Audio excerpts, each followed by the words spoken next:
Radio, we're live. It's Legit Podcast. Boom. Boom, we are back. And we got Paddy The Baddy Pimblett. Boom. What is happening, Mate, fellas? thanks so much for coming on.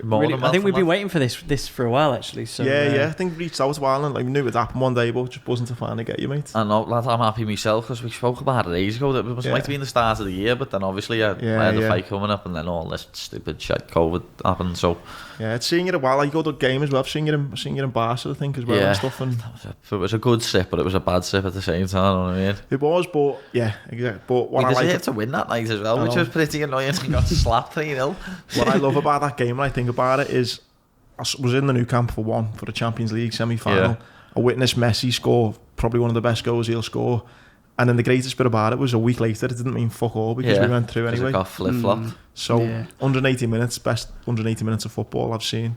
Did you go to the final or not? Yeah. Did you? Yeah. Yeah. Was you in Madrid as well? Yeah. Yeah. Luckily enough, I got in. Did you get in the ground Hustled as well? In. Yeah. Did you bunk in? Yeah. Hustled in, lad. Lad, that season. Ended up in the Tottenham end, lad.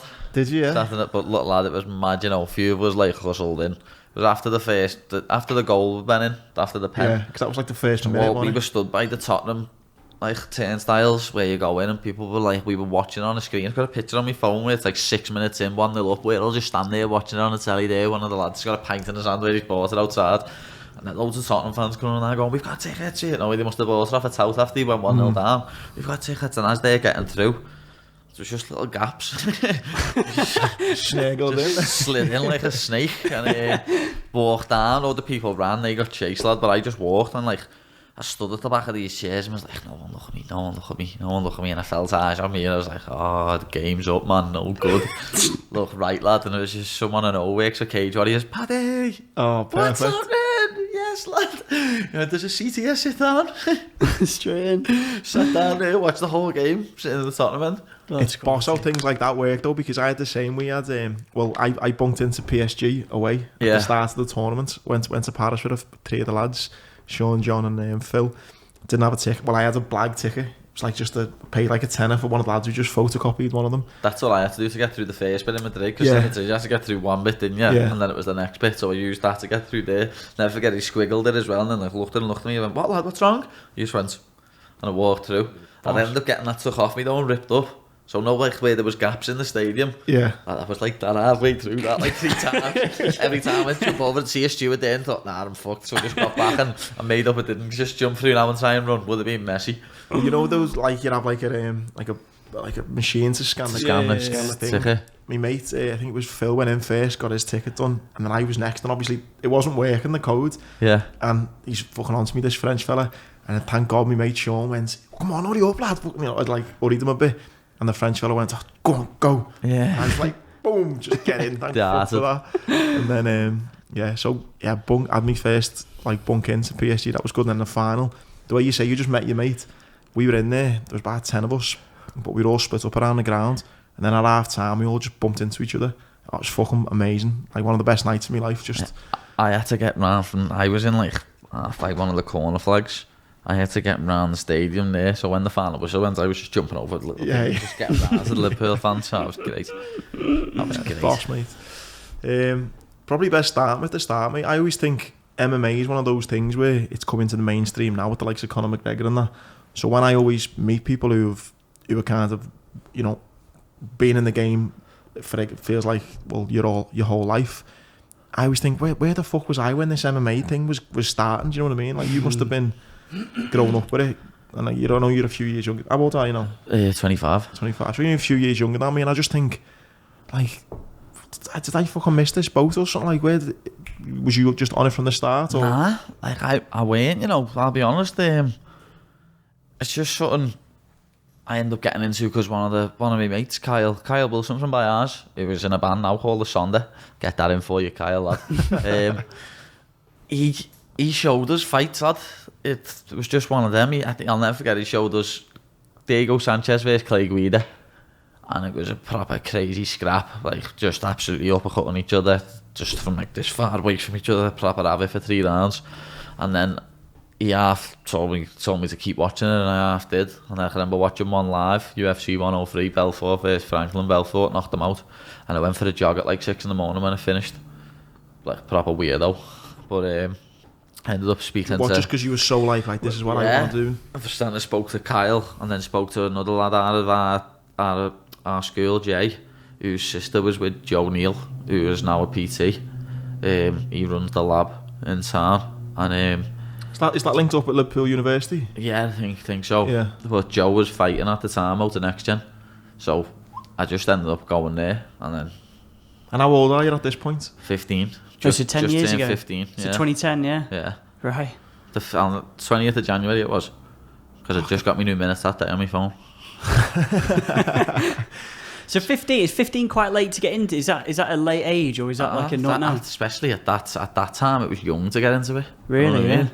Very young, because like people were going pro in like the 30s and that, just because it was a young sport. So people were just jumping on late. People who like were decent boxers but never really made nothing of it and wanted to just make a quick dough. People who'd grappled and like done jiu-jitsu and wrestling in different amateur competitions but they couldn't earn money off, started going into pro fights. Like there was loads of cowboys like 10 years ago, like when I first started. Because when you say quick dough, as in like because of that?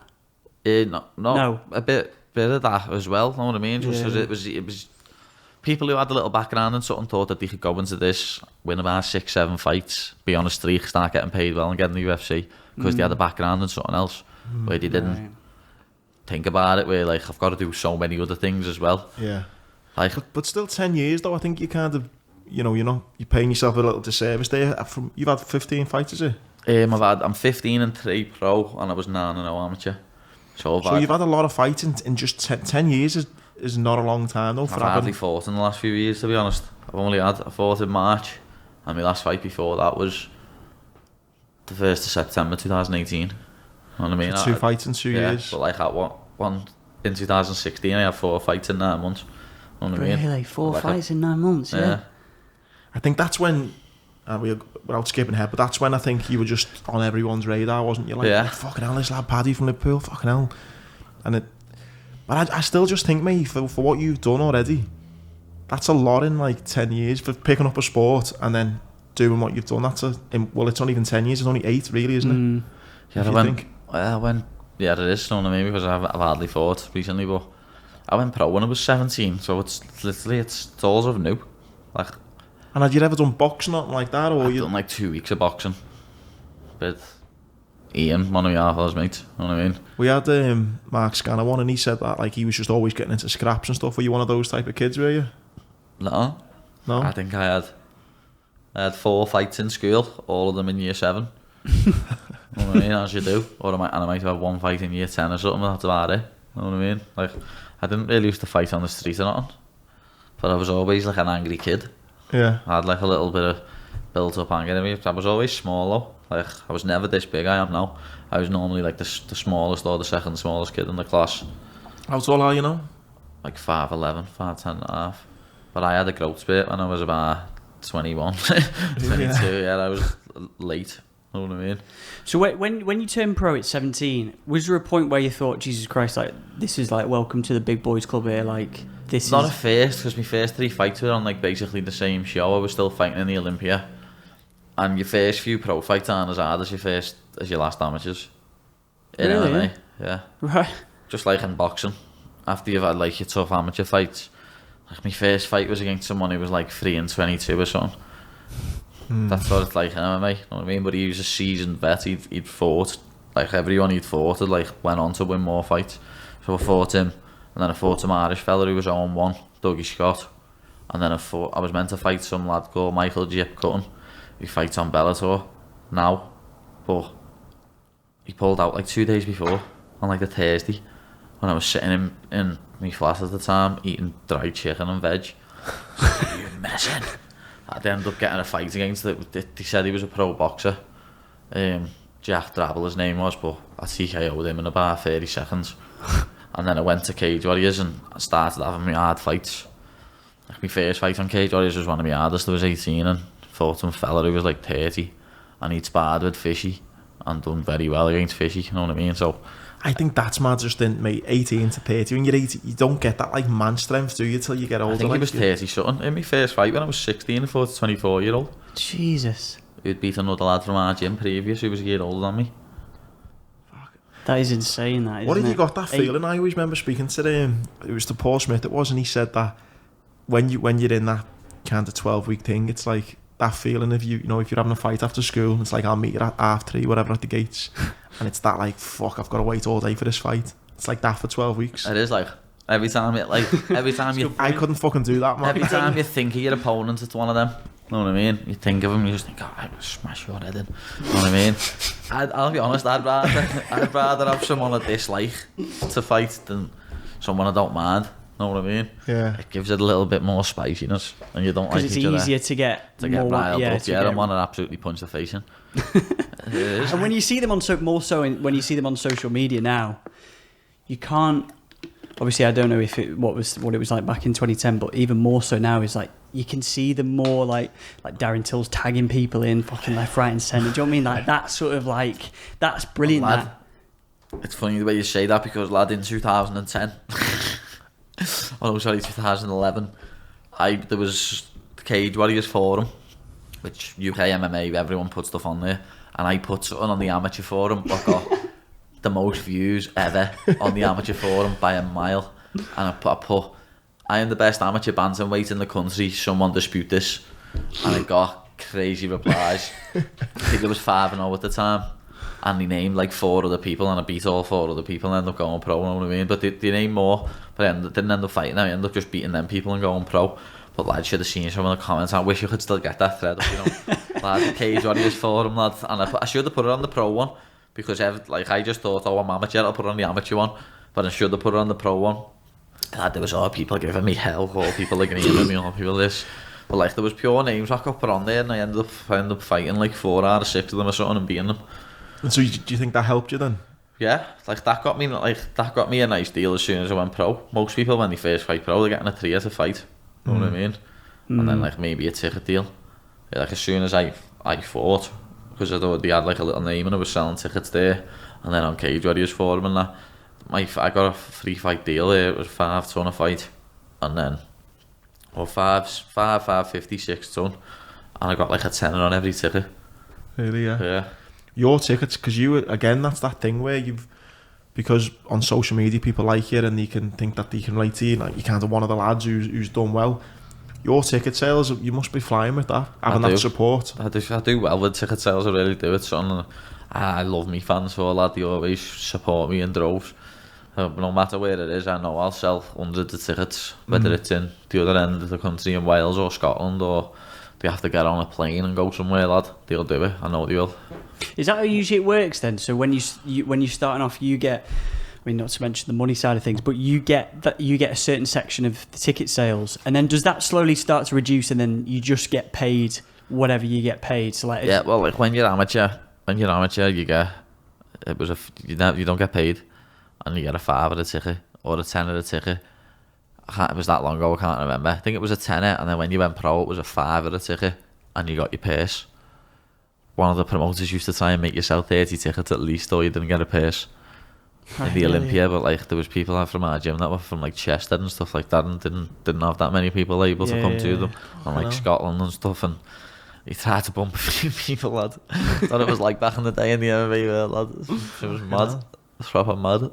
Do you feel like the extra pressure though as well with being like popular? Because you know, you're talking about a lad from Scotland who's fighting. If he's there and he's got 2 mates in the crowd, it's different to you with fucking... Yeah, it is, but like I noticed it last time. Well, I noticed it even more in the BT studio, because there was about 100 people there, and about 40 of them were for me. Yeah. And I could just hear everyone, because there wasn't that many people there. I could hear every single thing what they were saying. I could hear everything. And like even last time was even weirder again, because I could only hear little things like Paul, and I just heard little things getting said. It was mad, you know. I swear, it was mad. That last show.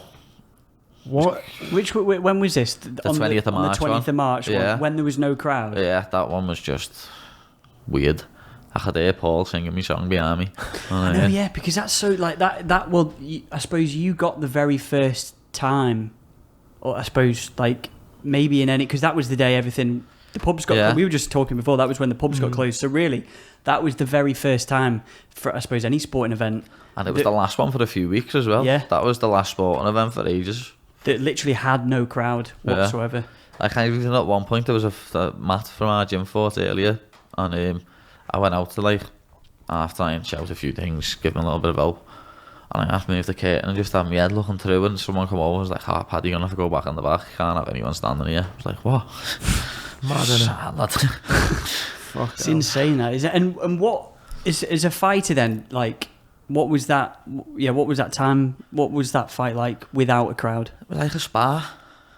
It didn't feel like a fight. No, it didn't feel like a fight. It was like a spar. You know what I mean? I felt it when I was just stood there, just half cold, just like, wow, this is mad. This wasn't until like he took his gummy out and pointed at me and said something. I think now when I've watched it back a few times, sure, he says I'm gonna knock you out.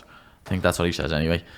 But that half got me like, oh yeah, he said something to me. It's half like a fight, but it's mad. Was it hard to get yourself going in turn, like get that anger going as such, or like? Yeah, you half don't want to fight angry anyway, but yeah, because you need a little bit of rage in you, and like the crowd gets me going, proper gets me going. Know what I mean? I love the crowd. I just start going bananas with the crowd, so it gets me going. But when there's no crowd there at all, it's just mad. Yeah, like a spar, literally. There's no other way to describe it. I thought more people were going to get knocked out because the adrenaline's not running through your body as much, but I reckon it works both ways, where people aren't throwing with as much power as they normally would because there isn't a crowd shouting them on. They're being more calculated and picking the shots more. Yeah. Isn't it funny how much like just that environment around you impacts like just your thought process, and just that, I don't know what it, same in football, same in any sport, just that footy's being bad on it. Yeah. Well, you think about that Barcelona game we were talking about before. Imagine if that Liverpool are getting beat 3-0 and you have the second leg and there's no crowd. Liverpool aren't winning 4-0. No. How the fuck? They aren't. Definitely not. That crowd that night was fucking unbelievable. It's like a training game. It really is. It's like a like the first game. I'll never forget watching the first game back when we played Everton and we drew 0-0. That was one of the worst matches I've ever watched. Like our kid fell a kid for like 25 minutes. Like that. It's just like, lads, he's like, oh my god, this is the worst footy match I've ever watched in my life. Mate, you know, you kind of talking about the kind of rage kind of going in or whatever, or you want to be angry or you want to be a bit hyped up. Listen to the podcast there with Mike Tyson and Joe Rogan. He's just recently done. He's fighting again, isn't he? He's coming out to fight. That's mad. And he's talking about that and about, he's like, this is the first time he's got his missus here around me, if you like, in fight camp, except because normally, he said, I go into such a fucking rage when like I'm in a fight camp, and he says everything needs to be yes, like no is not a word allowed, like everything needs to be for me. He's like, if you're gonna be around me, you've got to be my slave. He's like, this is all for me. He's like a fucking, you're listening to him, you're like, he's a fucking psycho, but he's like, I need to get into this like fucking beast mode, because in 12 weeks, whatever, I want to go and put my life on the line and fight. And I just thought that mentality to just, and he says like, I don't like myself when I'm like this. He says, I don't like who I am. I'm an angry monster. I can agree with him there, to be fair. What is that like, having to switch it to kind of... Because it's not even that, like, it's the fact that you've got a diet and you're working, you're training like 4 hours a day or something, and you're sleeping about 6. You're not, your body's not recovering, you're in a snappy, bitchy mood. You know what I mean? You're not eating what you want to eat. Your body feels depleted. You just snap at people and that. And obviously the ones that you care about the most are the ones that you snap at easier, aren't they? Yeah. And I always end up biting my bird's head off bad. Proper bad. You hear about that though, don't you? Like the weight cut, I think that's probably... You've lost something crazy, haven't you, as well, overnight? 11 I've lost... pound, was it something? No, more. I've lost 8.4 kilo overnight. Jesus Christ. That can't be good for you. That was when I spewed up. Was it? Yeah. That's what I mean. So if you're going through this weight cut as well, and your diet and your training and you're knackered, the people around you are getting it more than anyone, aren't they? They are. They really do. They have to have brilliant patience. They do that. It's terrible, that. I swear. My bird flips. I'm like, when this fight's over, you can get to fuck. Swear. It's no good, you know.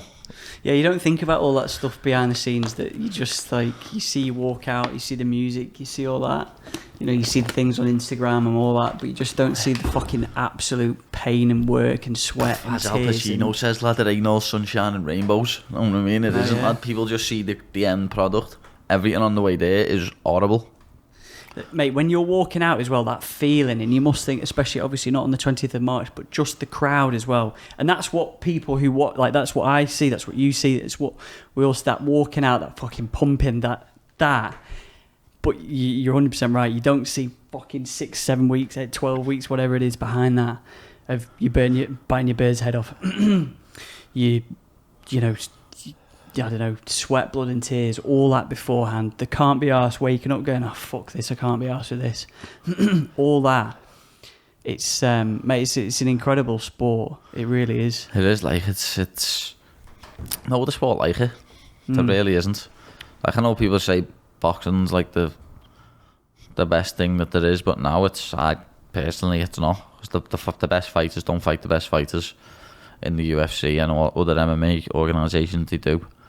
And yeah, I agree with you on that. It's a more authentic form of fighting. You know what I mean? It's more, they say it's more brutal, but it's more realistic. In a street fight, lad, if someone drops someone, you don't just go, oh, go, take 10 seconds, bro. You know what I mean? Just jump on him and start booting him everywhere. It's true, yeah. It's fucking mate, would we be able to watch a fight? Well, like, not the whole thing, but is there anything out? Obviously, I've just typed in Paddy the Baddy fight. So is there anything that stands out? Because I think this is always quite good just to, like, we can, what you were thinking during a fight. And yeah, there's the latest one, I think. Yeah, well, there's the latest one if you want to watch that. This one here, yeah. Yeah, with no crowd. It isn't Russian writing, yeah. Yeah. Sick, that. So, this is it, the MEN, is it? No, the BEC Arena, it's called. BEC. BEC, where's that? It's in Manny, it's is it, yeah? Bowlers. Is it called? It gets called Bowlers or something. Right. They have all, like, what's it called on in there? Like, concerts and stuff like that. It's quite a big venue, to be fair. There was a Cage Warriors 2 weeks before it in that venue. With people? Right. And it was a belter. And what's your weight here, Pad? I weighed in at 155 the day before, but then I was about 164, 165 going into the fight. And who's this guy then? Give him his due, lad. He took the fight on a week's notice, 8 days notice or something, know what I mean? He'd fought like 2 weeks previous, so he wasn't out of shape on it, and he'd fought like 8 days previous. Hopefully it's in English. Yeah, it is. So this... What do you do as well, Pad, when you've got an opponent who's coming in? It's a punch now, look, and I'm like, yeah, that wakes me up. I need punching, lad, to wake me up. It done my head in this fight though, because I didn't want to grapple with him. I wanted to strike with him. Know what I mean? I hit him with a nice 1-2 now. Just those fucking shins as well. There is no hook backhand, and then he throws a kick now and ends up falling over. And this is just my world, lad. So as soon as he's on the ground, that's it, bang. That's it. Welcome to Paddy's world. That's it, lad. When I get to the back, lad, 9 times out of 10, it's over. Oh, that's it. Look at him now. Give him his due, lad. He defended this pretty well. He gets out of this. You know when you've got him in that choke there, so is there a point where you go, like, who would stop it first? If he suddenly just went fucking completely numb, yeah, the ref stops it. You just keep going. I'm keeping going here. My fight before this against Sorenbach, I had him in a choke for like 3 minutes, and like I thought he went limp when he goes face down, but he never went limp enough for the ref to stop it. Know what I mean? So it's one of them. We carried on. My arms burnt out, and he ended up winning.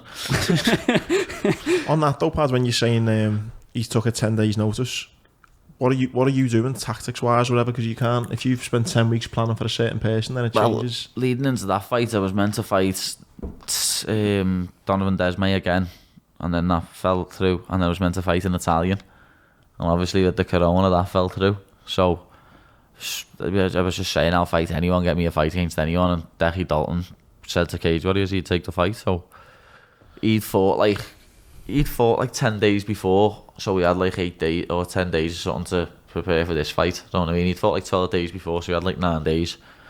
So his weight wouldn't have been high, he would have been fit, he would have been fighting ready because he won in the first round. So yeah, I'm just thinking what like I say, my preparation, when it's no disrespect to him, but when it's a higher caliber of opponents, then yeah, I would have more focus on what I'm doing, but like he's levels below me. Yeah. You know what I mean?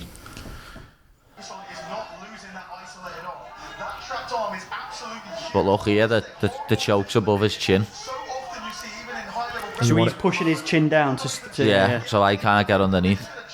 But like, this is where I thought to myself, your last fight, you're trying to do this and burn your arms out. So just forget about it. Okay, no. He's trying to get your arm in a lock there, is he? No, like, if he can spin here with my arm there, he can get on top of me. Not particularly long, which means that when he locks that body triangle up, it is tight. You hear Joe Rogan talk about it all the time like it's a game of chess, don't you? It is. But I like that one, but it's a game of chess. But you're drowning. Yeah. That's a strange thing to be going through your head when you've got... That like, oh yeah, it must be fucking, especially if you're that guy there and he like just can't fucking get out. It must be so frustrating. I'm getting frustrated watching it. I'm a weirdo, lad. I'm like a tarantula. I don't know what my legs wrap I've seen loads of your fights though with you on the back like that. So why did you want to stand up and spar with him then? And if you because I know I would have outstruck him. A lot of people underestimate my striking, know what I mean? And I've worked on it a lot recently. If you have a body triangle, you can't put your hips in. So you see how Paddy's looking to transition back to a two-hook position? From there, he's just not in a good place there, is he? I know. When the ref actually stops it, he's moving. Like, would have been better to stop it a little few seconds before or leave it going a bit. He weren't getting out though, so it was just to... Like, it's mad that, it's just straight to the head. Oh. Fucking hell, can't last much longer than that. He's probably just thinking, ref, fucking stop it, mate. There we go.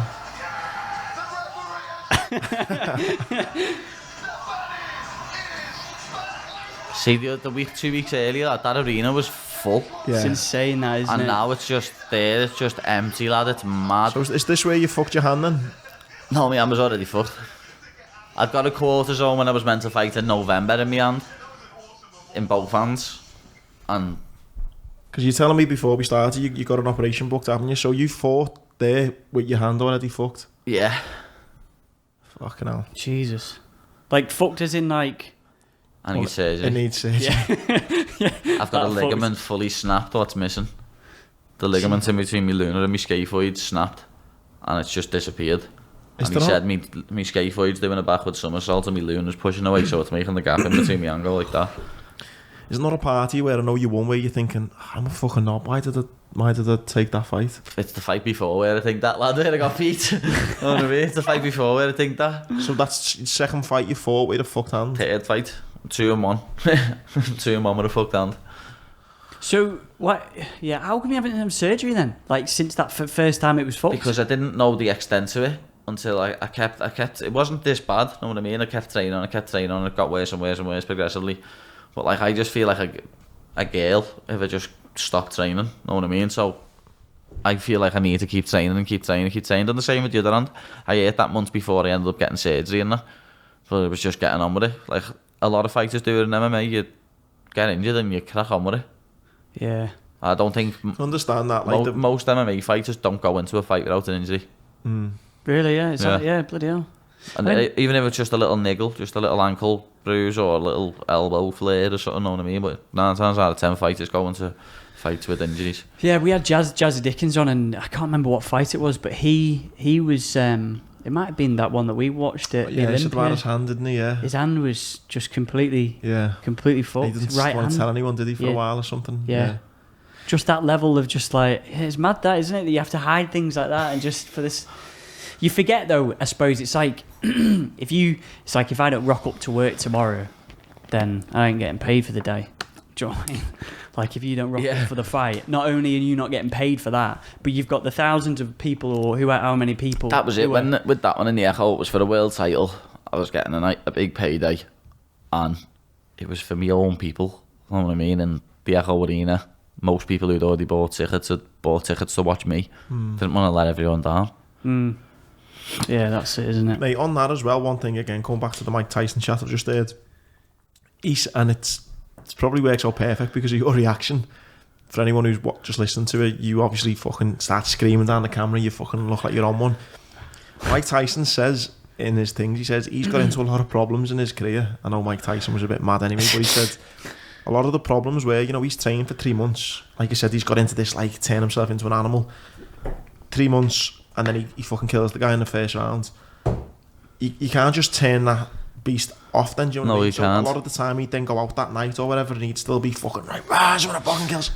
Like, how do you fucking go back to being Paddy then, you know, a nice lad from wherever? With me, lad, it switches on and off. Like, as you see, when I come out, I'm singing and dancing, you know what I mean? And then as soon as, like, the announcer starts announcing, I'm just staring at my opponent.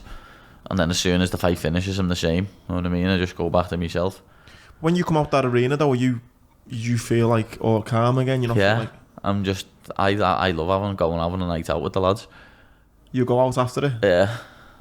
That's fucking mad to think that you were getting paid to fucking bang someone, and then a couple of hours later you're just chilling in the bar. When I won the belt years ago, we had an after party in, what's that gaff called underneath the hotel, the Hilton? Oh yeah, in playground. Yeah, we had an after party in there, and it was heavy. It was heavy. And you just fucking beers, like there's no like, oh, let's watch the alcohol because of it's just fucking let's have it. Oh, glad you fought. I don't know. Sometimes we fight. Why would you be watching what you drink if you just fought your fight? Just fought, lads. Because I'm not even that bad of a drinker, lad, to be honest. I do like a bevy when I get drunk. Yeah. After time, like when I go for a meal, my bird, she loves having a glass of wine. You know what I mean? And after time, I'll just get a Coke or a water. I'm not a big fan, but I just sit there eating chocolate. No, because I'd imagine some people, if like I don't know. I just thought some people have different strictness levels where they go. Fuck off, Tom. Name me a fight. I don't know. I'll be honest. I don't have as soon as I am on a fight camp, that is it. Like I get box of Costco cookies and I put them in the microwave with Nutella on them and like bits of Milky Bar and Galaxy Caramel put on top of it, lad. Know what I mean? And by the way, I'm not saying there's anything fucking wrong. I do 100%. I just thought sometimes when you think with... you spent 3 months training your ass off 100%. No, you're going to watch what you drink after it. Lad, a lot of people do though, to be honest. Like I'm just not. I can't, lad. Who the fuck? Lad, the biggest lie a fighter can ever say is, I'm going to keep my weight down after this fight. I think I've said it after every single fight, and every single fight I've went up heavier every single time. Ricky Hatton used to do it bad, didn't he? Yeah, like that's what I mean with me. When I done some of them bad weight cuts, all of them weight cuts were just about making weight. Like the fight camp, my whole fight camp, like the 6 weeks leading in was just about making the weight. Wasn't even about training for the opponent, or it was but like get the weight off because you're a fat little bastard. And is that just down to your own, like you say, being a stupid kid at the time? You know what I mean? Not knowing that I've got fights coming up in the next few months, not keeping my head screwed on and not just eating pure shit. And at the time I'll never forget, lad, when I got told I was doing that fight came to Rosa in the BT arena, the BT studio thing. I was in a cave in Wales with decks on and that, sloshed. Got a phone call off me mate, like, glad you're fighting this Julian Erosa after the Ultimate Fighter. And I was like, am I? Yeah. Sam, that. Really, yeah? Yeah. Well, they had about fucking 18k to lose. Fucking hell. Because also, I'm trying to back myself up here, but because if you've, you know, like if obviously you haven't drank in however long you've been in camp, you've also, like, maybe not on that fight, but on some big fights, there's probably some sort of, I wouldn't say head injury, but like you've been fucking pummeled in your head, haven't you? When I fought back, that was a 5-round fight, you know what I mean? And later on in the fight where my arm burnt out and stuff like that, he ended up on top of me, just hitting me with strike. Like that guy, like you did to that guy, yeah. But he never stopped me, you know what I mean? So I was just continuously taking them. That night I went to the after party for like half an hour, you know what I mean? Just to show me face, didn't want people to think I was being rude because I'd lost. And then I went back. I did only stay there for half an hour that night because, lad, 5-minute rounds, it's not easy, lad. No, it takes it right out of you. That's what I think about when I've had a fight in school or something. I don't know, like probably 30 seconds and you're fucked. Do you know what I mean? Like 25 minutes is fucking... 25 minutes, lad, it's rough, I swear to God. Do you not feel it on your... Because, like, we all hear about these times, and I know some people who go out, like, fighting on the street and stuff are nowhere fucking near your level, of course not. And you hear stories of people getting punched on nights out and hitting the head on a curb and dying and all this crazy stuff. like, do you not come away from like, and you can feel it in like, you can feel like just that I don't know, like brain fucking injury, like just Nah, that, like, I can't be honest. No. Nah, I've had headaches and that after fight, but to be honest, my style, I don't get it that much. Know what I mean? Other people's styles do get it a lot, but 9 times out of 10, I'm on top of people, or I'm out of range. Know what I mean? So, only time I really get it, and then on top of me, there's been fights where I've had to ask what round I've won it in, and that after the fight, because it being rocked. I think that's more adrenaline though. Surely that's No, that, like when Teddy Violet broke my nose, and like rocked me in the first round, I subbed him in the second. I'll never forget walking outside, see the lads turn to me bed, I went, what round was that in, the first or the second? You know what I mean? Maybe, and then again, when I fought Stephen Martin, you don't think you can find that fight on there, but I wish you could, because he drops me in the first 10 seconds. I can try and find it. Stephen Martin. PH. Yeah. He throws a right hand left hook, and the right hand proper absolutely sparks me clean. I go like that, and then the left hook wakes me back up. Really, yeah. Yeah. And I end up winning the fight at the end of that round. Get his highlight reel up, because I know you can see me getting dropped on his highlight reel. on YouTube. Yeah. What is that feeling like? It's my favourite fight. It really is. But what's the feeling when if you get connected and you're like, what does it feel like that? I've never been knocked out. I don't know, what's that? You just don't remember. Really, yeah. You want to see me interview from after that, where it'd been bingoed? I'm like, fuck McGregor this, fuck him that. You just start going off on one lad. The amount of times people have asked me from that fight and the Kevin Petchy fight, because he elbowed me in the back of the head a few times. I was dazed after that fight. Yeah, that's the dangerous part, is it? Back at the head. Like he'd done a few of them elbows. You're not allowed to hit on the back of the head? No. The ref never said nothing, like an absolute beaut. But after that fight, lad, that's another famous interview where I'm like, fuck him, blah blah. And the other people have asked me, are you off your bar in that video? Just like, yeah, lad, because I'm just gonna get off my lid before I get in the cage. You know what I mean? Them interviews are right after it, lad. Yeah. Oh, it's mad, you know. I've just typed in they here. had that thing, sorry, with Put highlights. Highlights. Stephen Martin highlights, yeah? they had that thing, Paddy, with Joe Rogan. It was a Cormier, when Cormier was dazed, and he got loads of shit for it, didn't he, Joe Rogan, for interviewing him in the UFC? Yeah, when he cried, he shouldn't have. Yeah, he got head kicked knockout, didn't he? Shouldn't have. Yeah, that was it. No, there's not like anything's coming up. Or What was Stephen Martin MMA highlights, I don't Just know. talking about like getting interviewed after getting knocked out. Joe Rogan interviewed Cormier, and he just broke down. You could just tell his head just wasn't there. Like, nah. Yeah, there it is. That it should definitely be on there, because that was 4 years ago. one? The top one. Lad, I'm on here somewhere getting dropped. What does it make you feel like now watching that, getting dropped though? It's great. Shall I wind this on a bit? Yeah, it will. See that it's this fight, but like I don't know, it doesn't show it straight away. I don't think. Oh, this is him against other people. Like there, boom. Fucking hell, lad. Fuck. Let me just See that rewind again. that. Fucking hell. It's like he lifts you a bit. He does. Half lifts me off my feet with it, lad. You ready? Boom, boom. Oh, fucking hell, mate. Hit me with the left hook. You ends up winning that fight, yeah? Yeah, I can show you the finish of that fight if you get my highlights up. The finish of that fight was at the end of the first round. That is insane, that. How did you recover from that then? I wish it had. I wish it had that full thing on my highlights. Like he drops me, and it's like jumps onto me, and I just like start getting an all. I'm a weirdo lad. I just like go like that and just start wrapping myself around him, tucking my head away so he can't hit me in the head. So I just get away, and then we end up back on our feet, and I end up taking him down a few times. But that, like, to this day, that's my favourite fight, because obviously, even though I've won the title and stuff like that, I love like coming back over the adversity, you know what I mean, getting dropped, boom, and then I finish him with an elbow at the end of the round. Give him a cut like you've never seen, lad. It was about that thick. Swear. It's on this here now, though. This top one here? Yeah. This is the start of this, lad, is funny, you know. I swear, lad, the start of this is funny. It's got a few interviews of me, like, from when I was a kid. Just before this... Look, watch this. Right there, just before this plays. After this, I want to ask you about social media. So, since this is leading up to interviews, because again, you started so young, do you regret any of this, or you're glad that it's kind of made you into Paddy? Yeah, I'm not arsed, lad. No. It's funny, you know what I mean? I'm just me.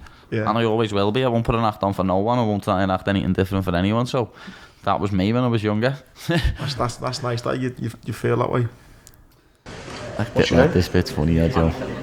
Okay, do you have a fight nickname? Coach calls me Paddy the Paddy. My name's Paddy The Baddy Pimblett, fight our Next Generation MMA Liverpool. Skinhead, you know, it's old and there's a skinhead on there, lad. Just be in the sport, just to be someone that was there. I don't want to just get in the UFC and You look not like win a so title. fucking No point in young, just like, getting in the UFC and not winning a 20 title. The there. champions are remembered, so that's what I'm in this sport When to did you do. start growing your hair? Featherweight that can handle me striking or was wrestling about or on 18, the ground. 19. I can beat 19, I anyone. think it was. Any featherweight, any bantamweight, any lightweight, any welterweight, any anything. I can beat them. Is there a featherweight in the UK? This one. The amount of people who've asked me if I was off my partner on this one. And I just got out the cage, lad. I'd literally just got out the cage and walked up. How did you call it McGregor? This is an amateur fight. That's my third pro fight. I mean amateur fight. I had a t-shirt on there about another amateur that wouldn't fight me at the time, saying don't be scared, homie. Love it. Have you always been like this kind of like cocky, brash ass? Yeah, that's just the way, like, lads, watching them videos back now, it's sad, you know, my hands were bad. But bad though. Not so bad there. Technique, you mean? Yeah. Because on my first one I was an amateur, you know what I mean?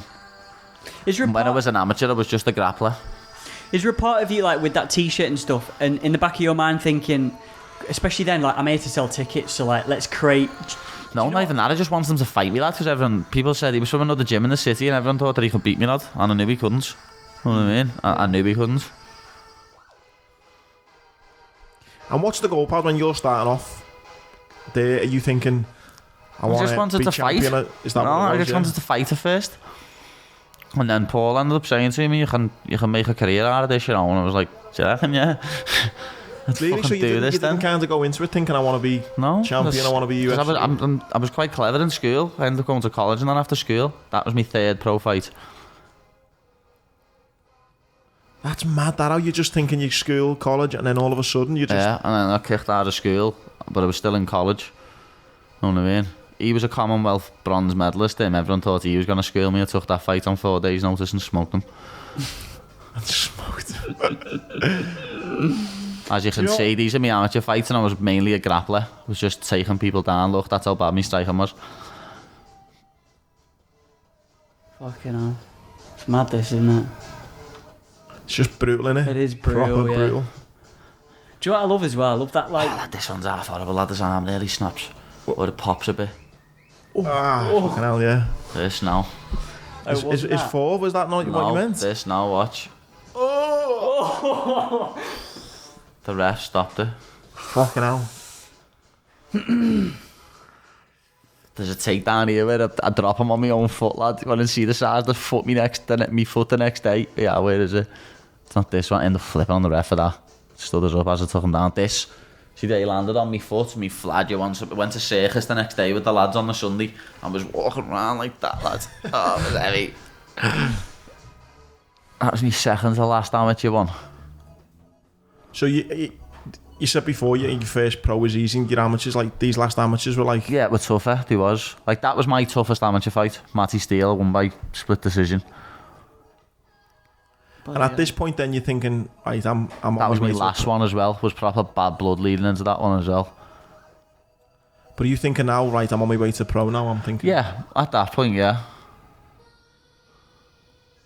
Are you as confident back then as you are now? As in, has the confidence grown in terms of, like, just... Yeah, it does, but, like, you have a young confidence as well, don't you? Yeah. As when you're younger, which is a bit different. You don't doubt yourself as much. Yeah, because I imagine that, like, I've got nothing to lose can be quite dangerous. Yeah, it can. I'm here to prove myself, I've got nothing to lose can be... Yeah, this is the fight where I got elbowed in the back of the head a few times. I was dazed after it.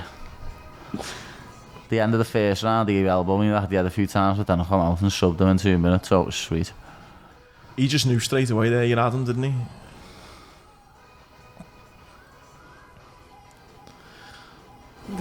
Fucking hell, mate. I'd be needing about 6 months off to recover after one of these fights, mate. I do pads and my boxing coach Chris Williams, lad, and like we mess it down sometimes and I'll throw a kick and he just goes, stop it, go away. He hates them.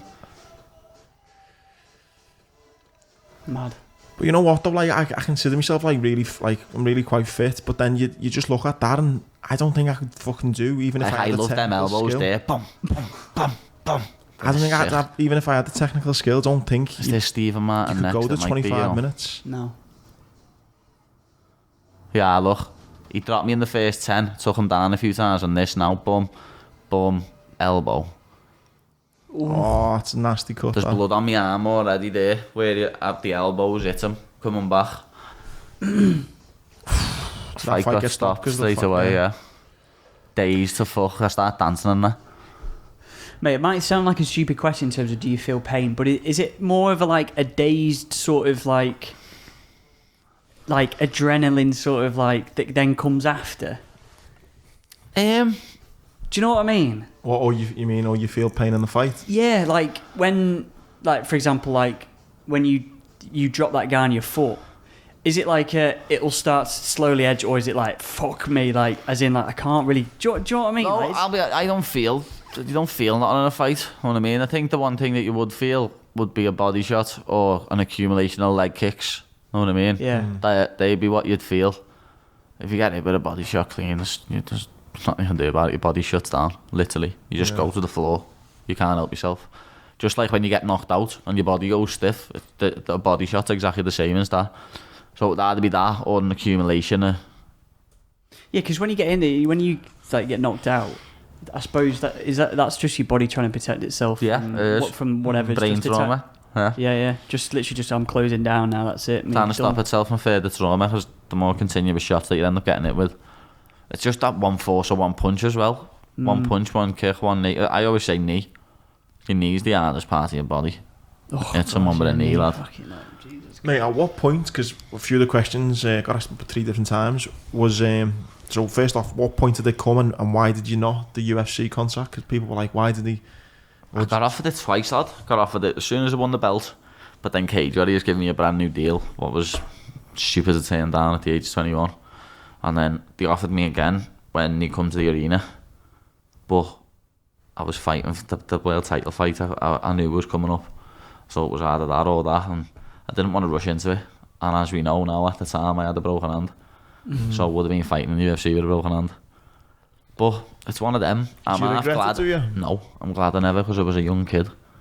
I was a daft kid. You know what I mean? So I'm glad I never. I know now I go in there and I wouldn't stay at the weight I'm at lightweight now. But when I get in the UFC, I'll go down to feather. The lightweight's big. So you still want to go to the UFC then? Yeah, there will be in the next 6 months to a year. I'll be in the UFC. Really, yeah? Yeah. I know for a fact I will. That's what loads of people wanted to know. They were like, did you regret it? No, I'm not fully turning them down. Like I've said it in interviews recently. I always used to say I want to get the lightweight belt first, but now I'm sick of people asking me about it, lad. Yeah. I'm sick of, lad, you know, in the UFC, and then seeing people put online, he won't last in the UFC, this and that.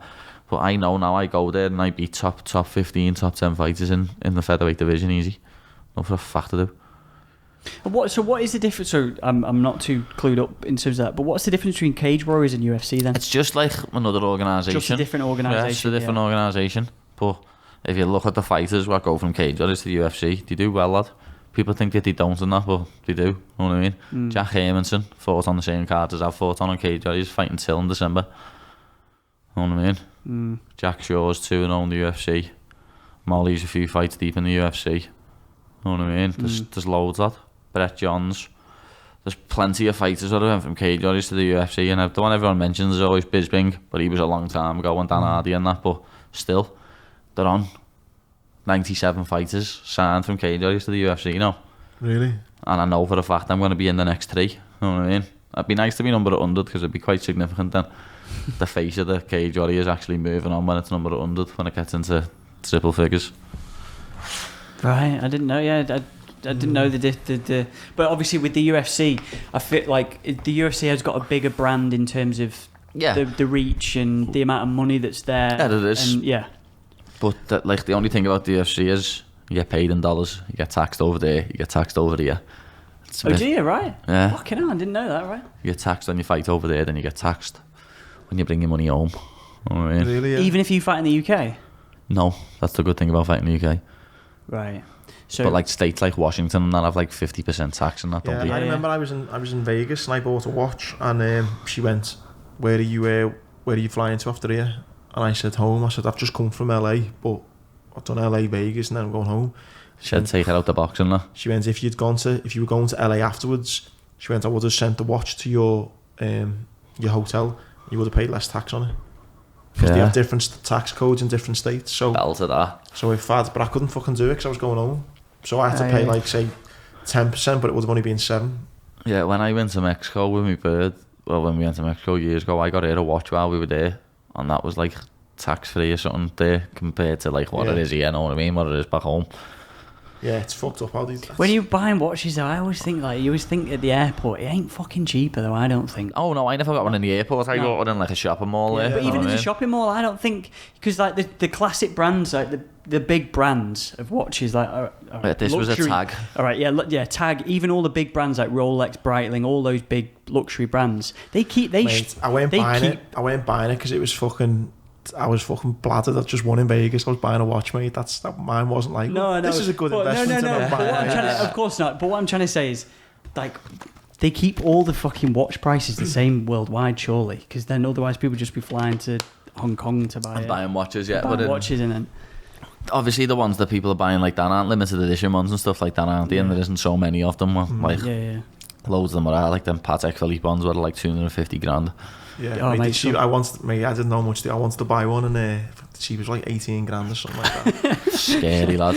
And that's with the leather strap. Yeah, you got to buy it. It didn't look shit, but I was like, you know what I mean? I want to get a heavy rollie for about £5. I'd 13 quid spare. Yeah, it was one of them. Yeah. Oh, Jesus. Mate, the other thing I wanted to ask, mate, about, we mentioned it before about the weight cutting, but both two stories to it then. So the one where I seen an interview talk about it, and it's like you're getting fucking held up, like as in holding you up because you're that gaunt. One of the questions what people asked on Instagram was that he said, how do you find the weight cutting? Because on some of them people are saying he looks fucking like he's dead. I've had two or three fights where I've looked like death. You know what I mean? Yeah. Like I've had help walking to the scales. How's that mentally though, when knowing that you've trained for 12 weeks to be this like lad, strong? you feel alright, lad, when you start eating and drinking 6 hours later. You know what I mean? Yeah, you feel alright, but obviously when you start getting into an extensive workout, then it takes its effects. Like when I fought Nad Narimani, I went 5-5 both times.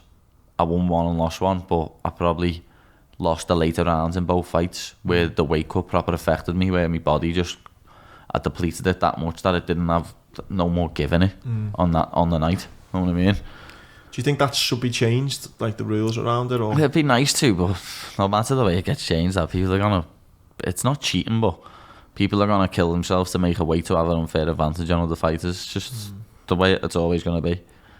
What are the rules then? No, I'm just weigh in the day before on that weight. That's it. There's no rule, right? And then on the day of the fight, you can weigh in whenever you want.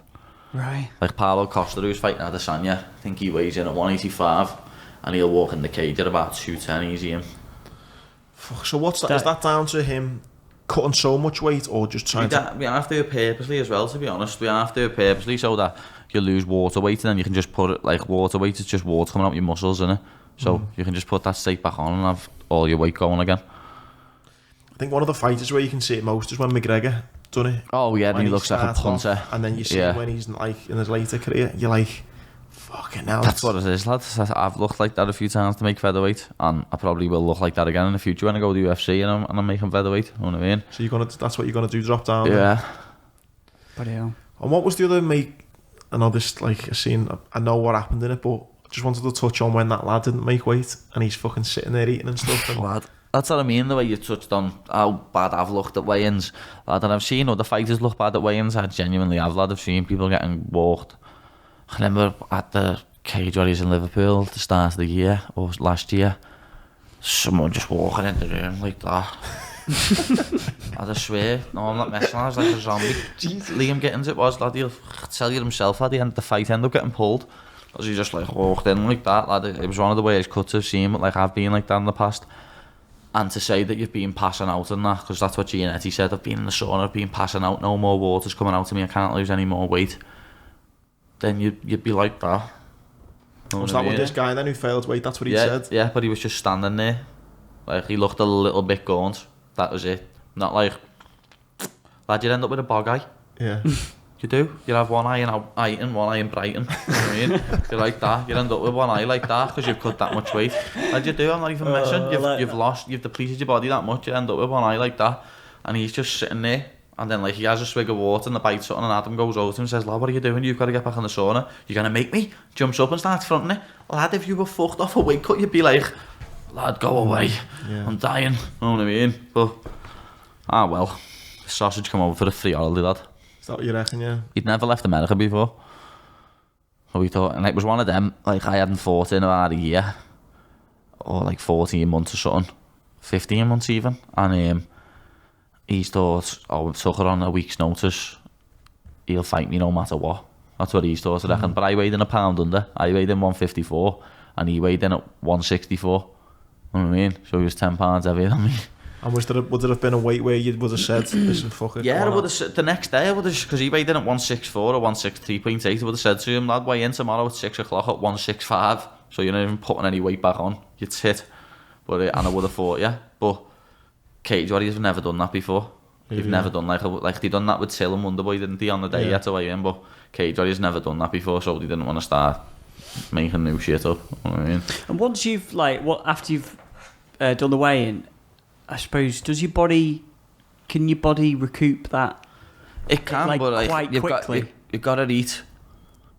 Like, you can't just go and start eating madness. Like, as I said before, when I had Ferrero Rocher and hot chocolate and end up spewing in the cage, you've got to be careful with what you're eating. A lot of people used to eat baby food and that. Years ago, like Diorolite and that in your drinks, you know what I mean? But a lot of people used to have baby food because they thought it'd go through them easy. Really, yeah? Yeah, loads of stuff like that, lad. I'll never forget years ago when I'd just done a horrible weight cut. That's a mad one. Yeah. I know. So you don't, like, because a lot of time you'll eat and you'll just go to bog. You know what I mean? You'll just come out like water.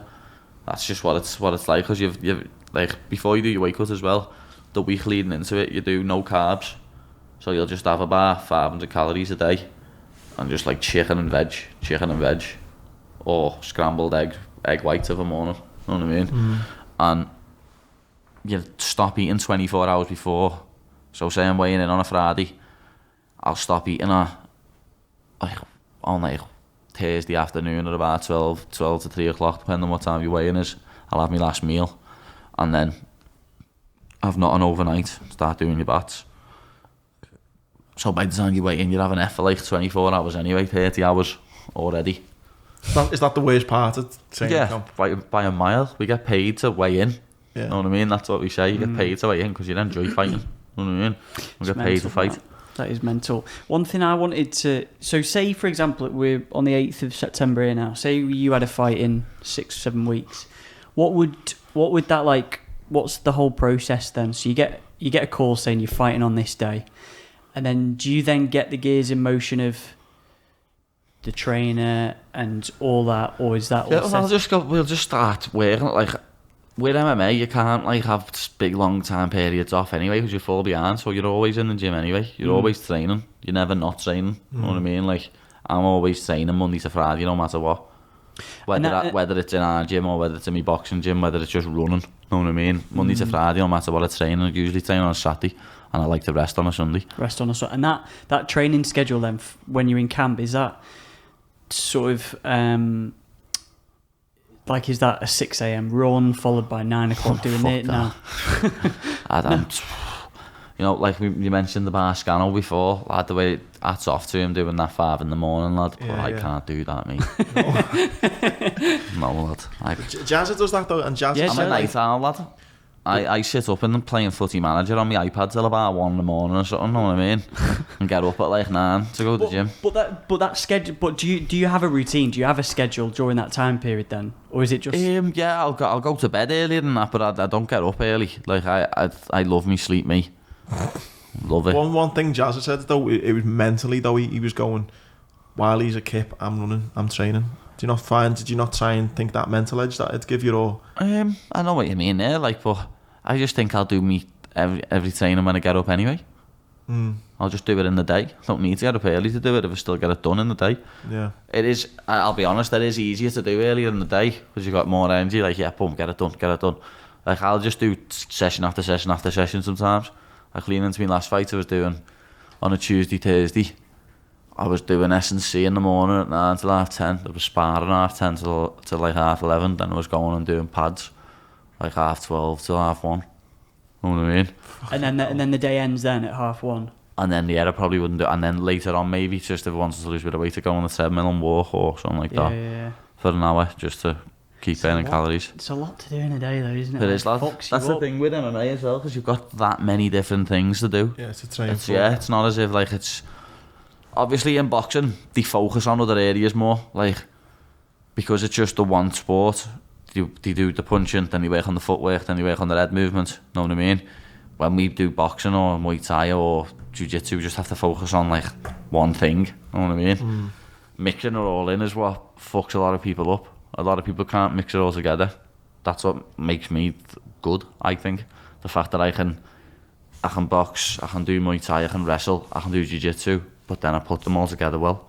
Put them all together. Yeah. Like, there's a lot of fighters out there what fucking boss at Jiu-Jitsu, boss at wrestling, and boss strikers, but they can't put it all together well, and it just doesn't work out for them because of it. Do you ever go into fights thinking like, fuck, this guy's a great boxer, I want to get him to the floor straight away, or this guy's, I can't be in this position? Nah, or do you get that kind of confidence in your own? Confidence to go anywhere with anyone, know what I mean? The fight what always gets mentioned to me, Brendan, know what I mean? Brendan Loughrane from Manny.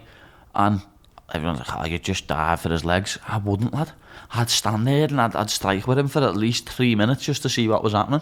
Because I think my striking's underrated, know what I mean? I really do. Anyone that spars me or anything like that says it. Like, I've been sparring with pro boxers this week and last week, and I can hold my own. People think my striking's shit, lad, because most of my fights I end up on top and just sub you. They said that, didn't they, about was it the other way around, was it? They were saying about, they thought Diaz's his floor on the ground was shit because he used to strike. But then he ended up getting McGregor in a hole, didn't he? Yeah, he's a black belt though, lad. Know what I mean? Yeah. He is. He just likes to fight. But he wasn't known. Well, he was known, but I mean, people were like, oh, he's just striking. But and as well with McGregor, it's not hard to catch him in a choke, as we've been proved since. I like McGregor, lad. He's brought so many more eyes to the sport. He's funny. He does some stupid stuff, and like, he's half forgot where he's come from at times, but he's hilarious, lad.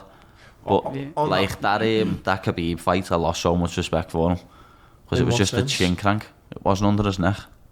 It was on his jaw. You know, when I saw your one before, I was going to ask that, because it looked. But surely that's still putting pressure on you, though. It's still putting pressure on that, but I don't give a fuck. I'm not tapping down until my jaw snaps. You definitely tapped too early. Yeah. I wouldn't tap to lad until my jaw snapped in half, lad. I promise you. I genuinely wouldn't, lad.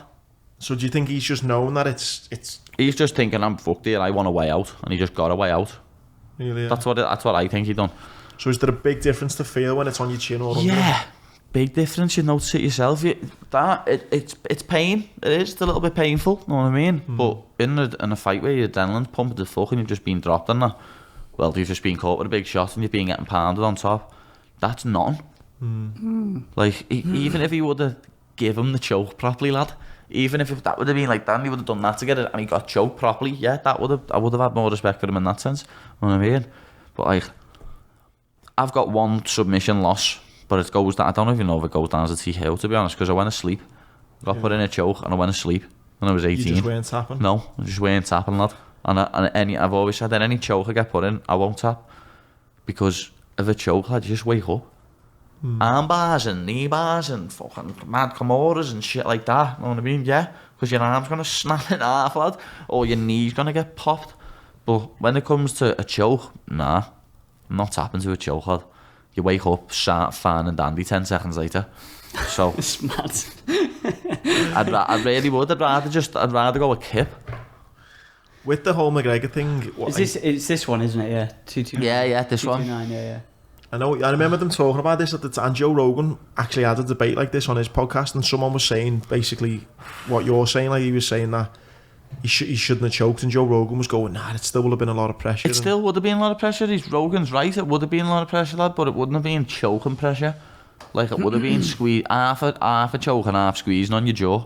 And anyone who's ever been on bottom side control and had the shoulder squeezed in, that's probably more pressure than that. Do you think with McGregor, like McGregor, and like, do you think there's a point where you just let, you know, if he looks around him, he can pretty much buy whatever he wants. He's got incredible, you know, standard of living now. Yeah, like, I know what you mean now. To get motivated, I know. That's what I've said. It's not anymore though. I know. You can understand that, all that. 100%. Yeah. Would I want to get in? Yeah. Would you want to get in there and get punched the fuck by some mad rusky?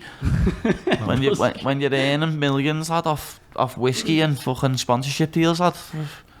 You can understand it, lad. You can. Was that famous boxer? Didn't he? He said there's something like, it's very hard to go running at 6 in the morning when you're in something like velvet pajamas. Yeah, it is, lad. It really is. That's the only thing. Like, once you do get to that level, it's the hardest time to keep it that way, because you start getting carried away with yourself. That's the hardest. You're asking me about the UFC. That's why I'm glad I never went to UFC when I was 21, because I have got carried away with myself being featherweight champ of Cage Warriors, lad.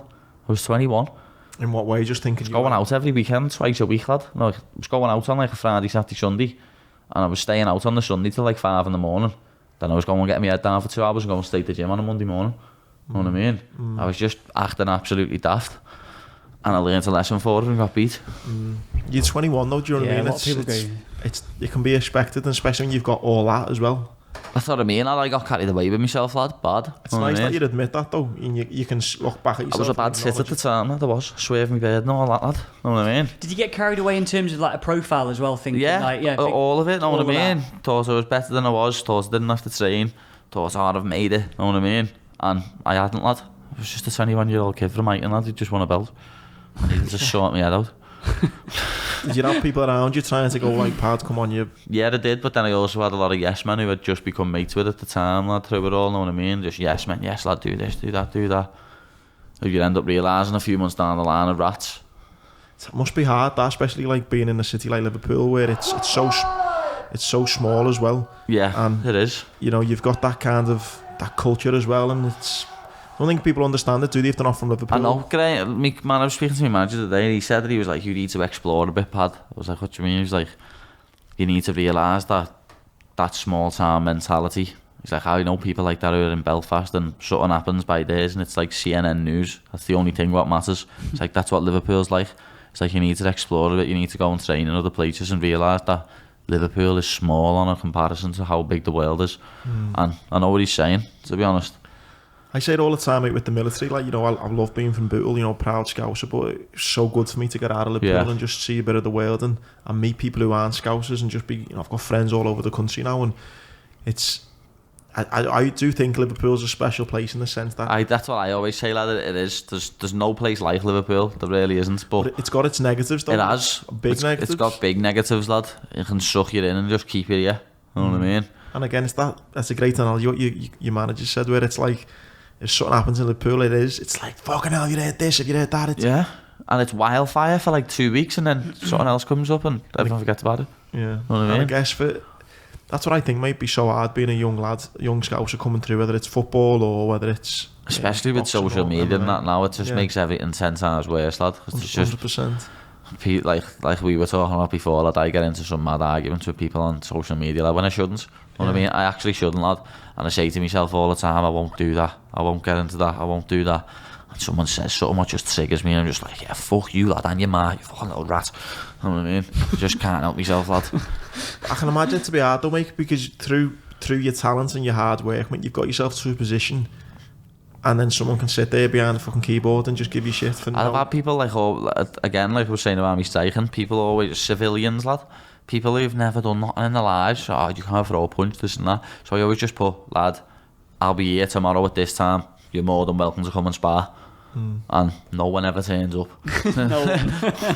Know what I mean? No one ever turns up, lad. Especially if you're that type of lad as well, though, where you're like, I can see why you do bite to it, though. Do you know what I mean? It's like, it's hard not to as well. It is very hard, lad. My coach said to me in the past that I should give someone else my social media account. and like just have an MMA one and make my own one from like, but personal stuff, yeah. then it's not you, is it? And that's what people have. That's what people like about it, because it's you. You know what I mean? Like, I wouldn't want someone else running my social media, because that's not me then. That's a persona. That's what's got you the fans. Yeah, that's what's got you. That's what it is. Me just being me. I don't want to have someone else running it saying, putting all mad shit on it. You know what I mean? Like, I haven't put nothing on Insta since like Wednesday, and I'm like, that's scratching me head. Oh, I need to put something on. You know? But, Mate, you know what I mean? I'm nowhere near the profile of you, but I remember someone saying to me, you should watch what you put on your social media. And I said, why? They went, well, you know, you're this motivational figure, you should be putting out this.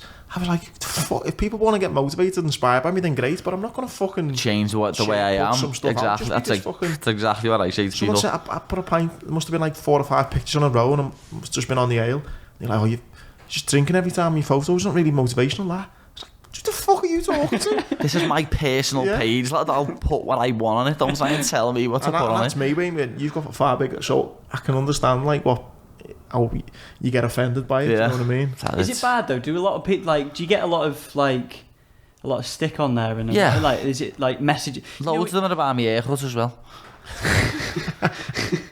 Loads of them, lad. You know when you click on like the messages bit and it says like requests? Oh yeah, request. I have and loads then, of like, tits in there. I do, lad. But I have loads of tits on the comments, lad. Know what I mean? I get tagged in shit by meme page all the time. I just have to, fuck off, lad. Know what I mean? Yeah. Do you know? I'll block pages if it's like a meme page or something. If it's a real person, I won't block you. I just won't, because then I've accepted defeat. Know what I mean? If you're a real person, I will argue back with you until you block me, lad. If it's a meme page, I'll just block you, because it's not even a real person. You're not arguing with someone, it's just some dickhead acting hard. Know what I mean? But when it's a real page, I will not block you. Like you say though, mate, as well, it's as you've seen like McGregor and like Darren Till and stuff, it can be used for you for good. Whether it's you've got to take the negatives, but it can get you people talking about you. It can get you big deals. It can, and I always think with fighting as well, I don't think UFC is as bad as it, because the best do seem to fight the best. But in boxing, I always think for like Callum Smith, mate, he's like one of the nicest people. Like, I've met him quite a few times. Just dead quiet, nice lad. Just fucking unbelievable boxer. I always think if he was a bit more of a loudmouth, would he be getting bigger fights? Or would this Canelo fight have happened by now? Or Probably would have, to be honest. I mean? And it's like... That's why it's a catch-22 situation, isn't it? Where like you want him to be himself, but obviously if he promotes himself a little bit more, then... Yeah. You kind of think like it's... I'm one of them though. I'd rather him be true to himself and just be how he wants to be. So that's how he wants to be. It's how he wants to be, innit? Mm. Yeah, if he's not a showman or like... Yeah, if he doesn't want to be like that, then... Why should you? Yeah, just... Well, yes, I think I just see with social media, like you say, alright, yeah, if you do put your head above the parapet and you're giving it out, then that's great. Here's me saying like, yeah, he shouldn't have tapped. Like, I'd be fucking dead in the first 30 seconds. Like, it's a position what happens all the time in MMA and jiu-jitsu though. It looks like, uncomfortable. It is, it's very uncomfortable, lad, but yeah, go back to the very second where it gets put on, and I want to just count how many seconds. So like, literally... There. So press play there, and let me just count how many seconds, yeah. Jaw. 1, 2, 3, 4, 5, 6, 7. 7 seconds. Fucking hell. Lad, if you watch my fight with Soren Bach, I've got him in a rear naked choke, fully locked in for about 3 minutes. What round was... Just getting little bits of... What round was that in? In my one. That was the 4th. When you were saying, Pat, before about without kind of getting too much into that, I was just saying it for that. Where level-wise, what like McGregor and that, do you think you are? Right by them. Really, yeah? Yeah. I have full confidence in my abilities. And would you be fighting? I just look at people like Leon Edwards and that, know what I mean, who's in the UFC now, and people won't fight him, lad, and he's from the UK, he's a UK level, and there's other fights in the UFC. Arnold Allen just beat Gilbert Melendez, Brett Johns, Jack Shaw, know what I mean, they're all training at the UK, and they're doing sound. And that's it. Like, I know, years ago, America was behind, UK was behind America in terms of training, but now we've caught up, if not ahead, where they're still stuck in like the old school mentality, and you can see that by so many British and European fighters doing so much better on the UFC level. Do you ever get fearful? Do you ever think you got that confidence to get in the UFC and you already know you're at that level? Do you ever get fearful of you'll fall back into thinking you've made it, or do you kind of now that you're a bit more mature? Do you think now I'm a bit older, yeah, and I'm a man now. You know what I mean? I was still a boy then. So I reckon I'd keep my head screwed on a lot better. Mate, I think anyone who doesn't go off the rails a little bit at a young age when you get all that kind of notoriety, it's very few and far between for you not to fuck up. It is. Do you know what I mean? You look at anyone, any young lad who's been... You could probably name on one hand people who haven't fucked up. Like, there's more, like...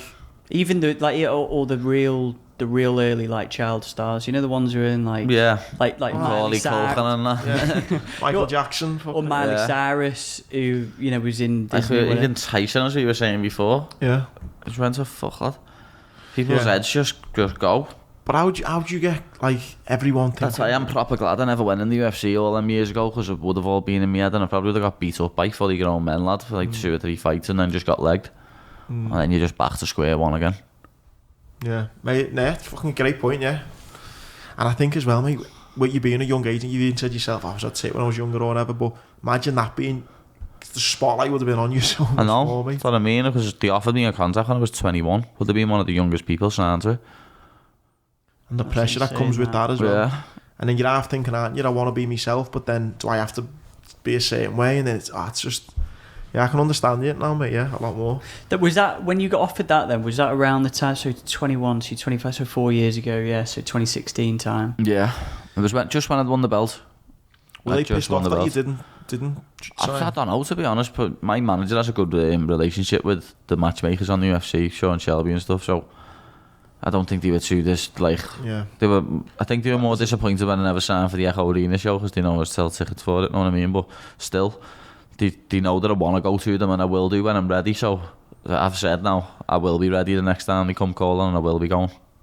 Mate, there's loads of questions on it. So someone said Paddy's opponent been announced yet, so with surgery coming up. No, a lot of people have been messaging me about that, but like I said, I won't be fighting in September now. I was hoping to fight in October or November. I was going to fight and then get surgery. I was going to get a fight and then get surgery, but... Would that be the 4th fight then that you... Yeah, but I decided against that. I decided I'm just going to get it done on the 7th of October. Get that done, rehab for a little month or 2 months or something over Crimbo, and then get right back into it. I'm going to fight in February or March, because then I'm going on holiday in like late March, something like that, so I'll definitely need to get one in February, March. Where are you going on holiday? I'm going to go and do Vietnam and Thailand. Oh yeah, fucking hell, brilliant. I'm going to do like a lifetime holiday. That'd be bad. Needs to get fucking daft shit off work, lad, for 4 weeks. So it's mad, innit? If you've got a normal job, you can't just go, hey, I'm going on holiday. Fuck off. I'll see you in a bit. Know what I mean? You've got to fucking put your holidays in and book shit. Nah, it's my life. I used to argue so much with my ex-girlfriend because I work for myself. I'd be like, let's just go here. Yeah. Even if it's just a weekend. Well, what? I don't know, just tell them you fucking are not go. Like, I'd just go, tell me sick. And she's like, I can't, shut up. For 4 weeks. Yeah. Mate, if there's anywhere to go, in Thailand, you need to go to Pai, northern Thailand. Fucking tremendous. Yeah, well, we've been twice before. Last time we went to Koh Lanta and PP, and Koh Samui, and the first time we went Koh Samui and Phuket. Brilliant. But we're going to get about a bit more, but everyone said Vietnam's like Thailand 20 years ago. Yeah. So we want to get Vietnam in. What do you think of PP? Boss. I didn't rate it, you know. Didn't you? Nah. I just liked how chilled it was. Did you do the viewpoints? Yeah. Like I proposed to me bird up there. Did you? Yeah. Yeah. It was flapping arse, like all people up there, lad. I thought, be quiet when we get up there, lad. There's a little cafe in that at the top. Yeah, there is, It's just like, oh my god. Got on one knee and there's all yanks like that. Woo, But yeah, I like PP, lad. I thought I proper enjoy PP. It's just small, innit? Know what I mean? I was going for runs and that round PP. What I had this vision of, and I think a lot of people go to Thailand, is you think these like fucking gorgeous beaches, which there are like off some the beach. Yeah, off the beach. Expect that, don't you? And then you rock up, and then everyone's hounding you, fucking selling you shit. Have you seen what they've done with that beach now? Closed, haven't they? They've closed it. It's been closed for like 2 years because of the amount of like shit what was getting put there, like all rubbish and that. They've closed it. Closed like 5 years. Yeah, to make sure it back to the way it should, the way it was. Yeah, because I remember going on like a diving thing. I was like, this place is fucked. Like the coral was fucked. We nearly died on the way to the full moon party when we went years ago. Lad got on a boat, like the big boats it like stopped for the night, so it was just a speedboat. So we got on this speedboat, and like my mate Sam is in the middle by the driver, and then we were at the fucking front end of the boat. Me, my bed, and Sam's bed. And lad, I'll never forget it. I had to we just started going. It's like, bumpy this. Just like, oh my lad, it was going. Oh lad, I had to grab my beard to put my phone underneath. My phone went flying up in the air at one point. I had to put my phone underneath me, grab the side and grab my beard. Lad, our asses were coming off the floor. I swear to God, felt like I was gonna die. I was screaming, slow down! My mate sat over there just laughing, thinking it's not even that bad, no, he's in the middle. But lad, I swear we come up off our asses a few times. When the fucking boat stopped, I started flipping. Are you for fucking real? You horrible little swat, are you messing me? Fellas like, oh, what you mean?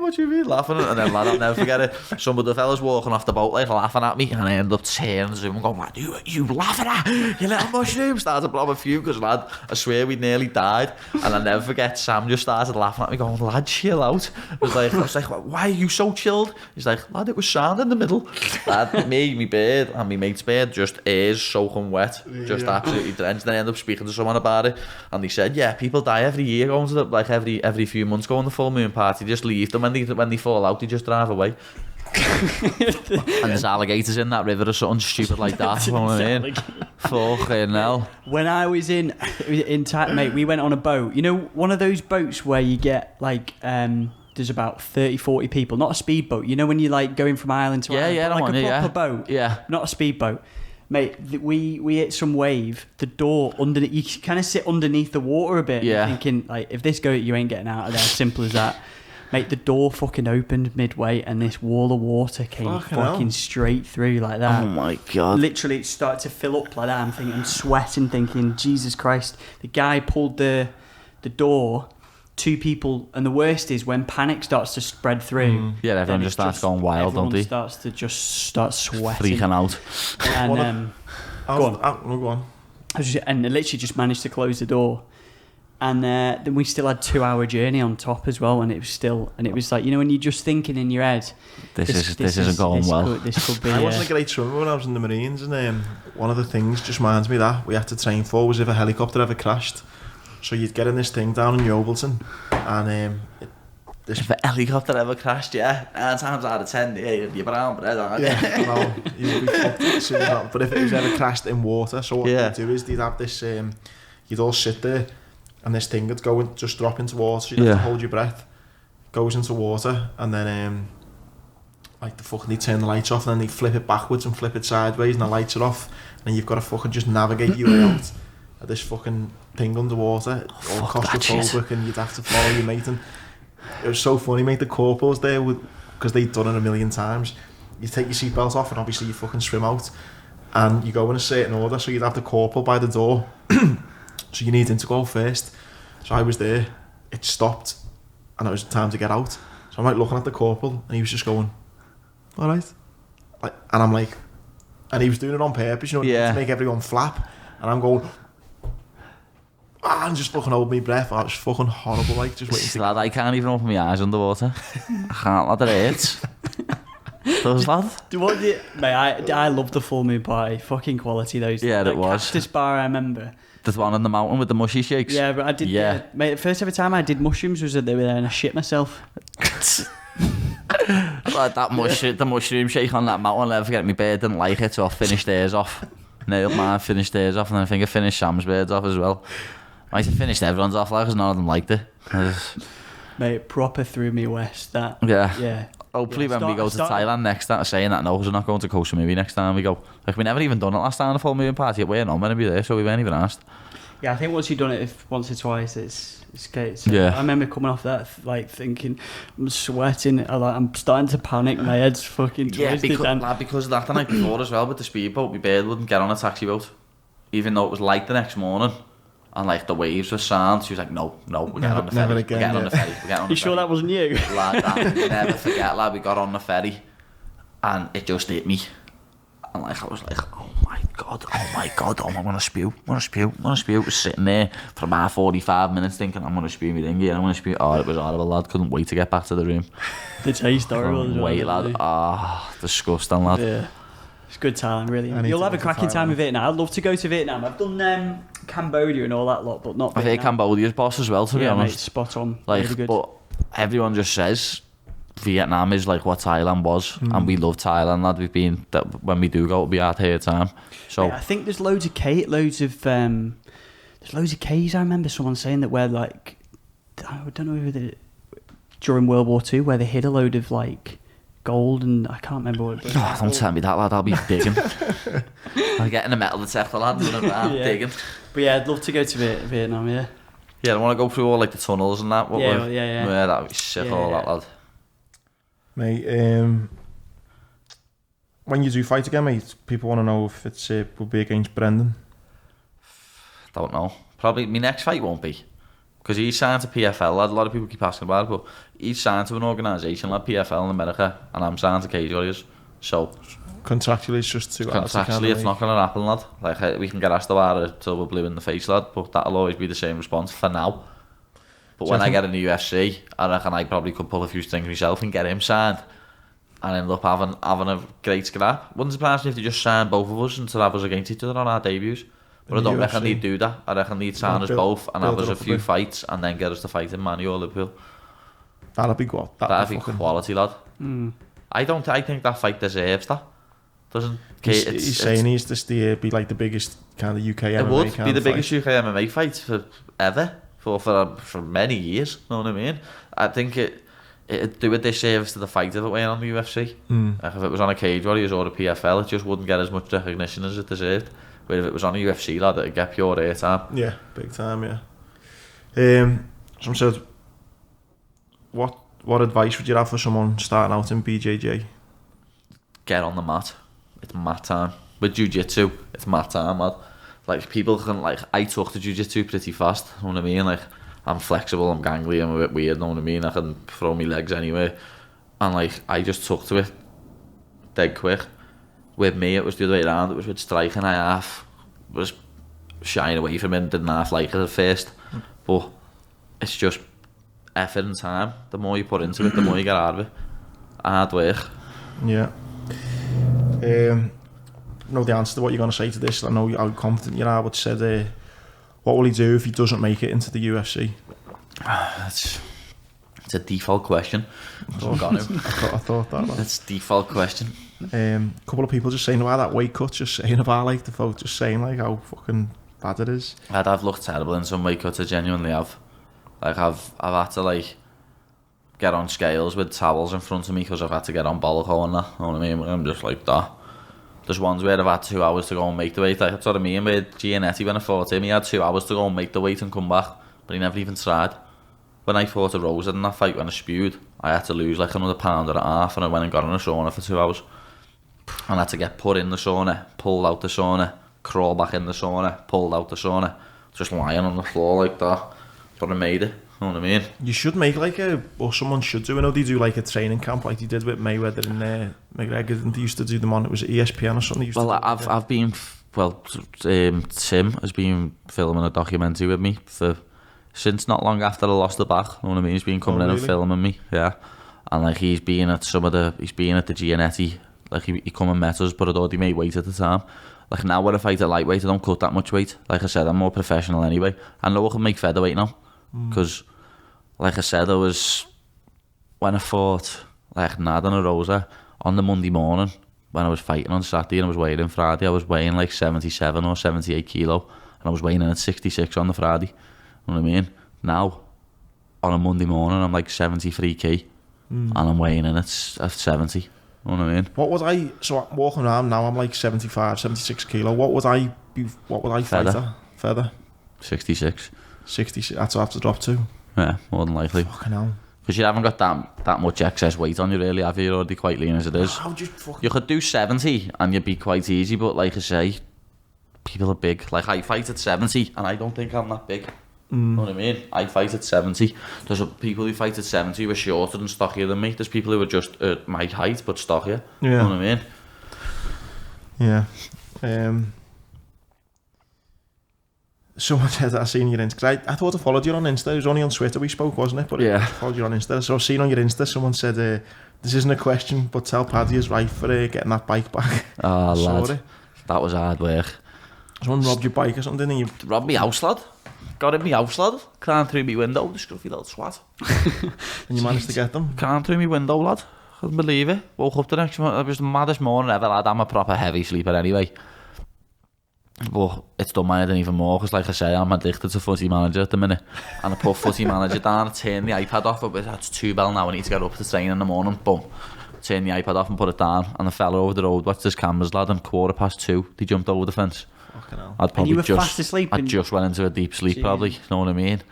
So lad, I didn't find that out till the night later actually, but my bird rang me and she's left because my bird goes up to hers. She's working from home, she works for the NHS, so she goes up to hers every morning.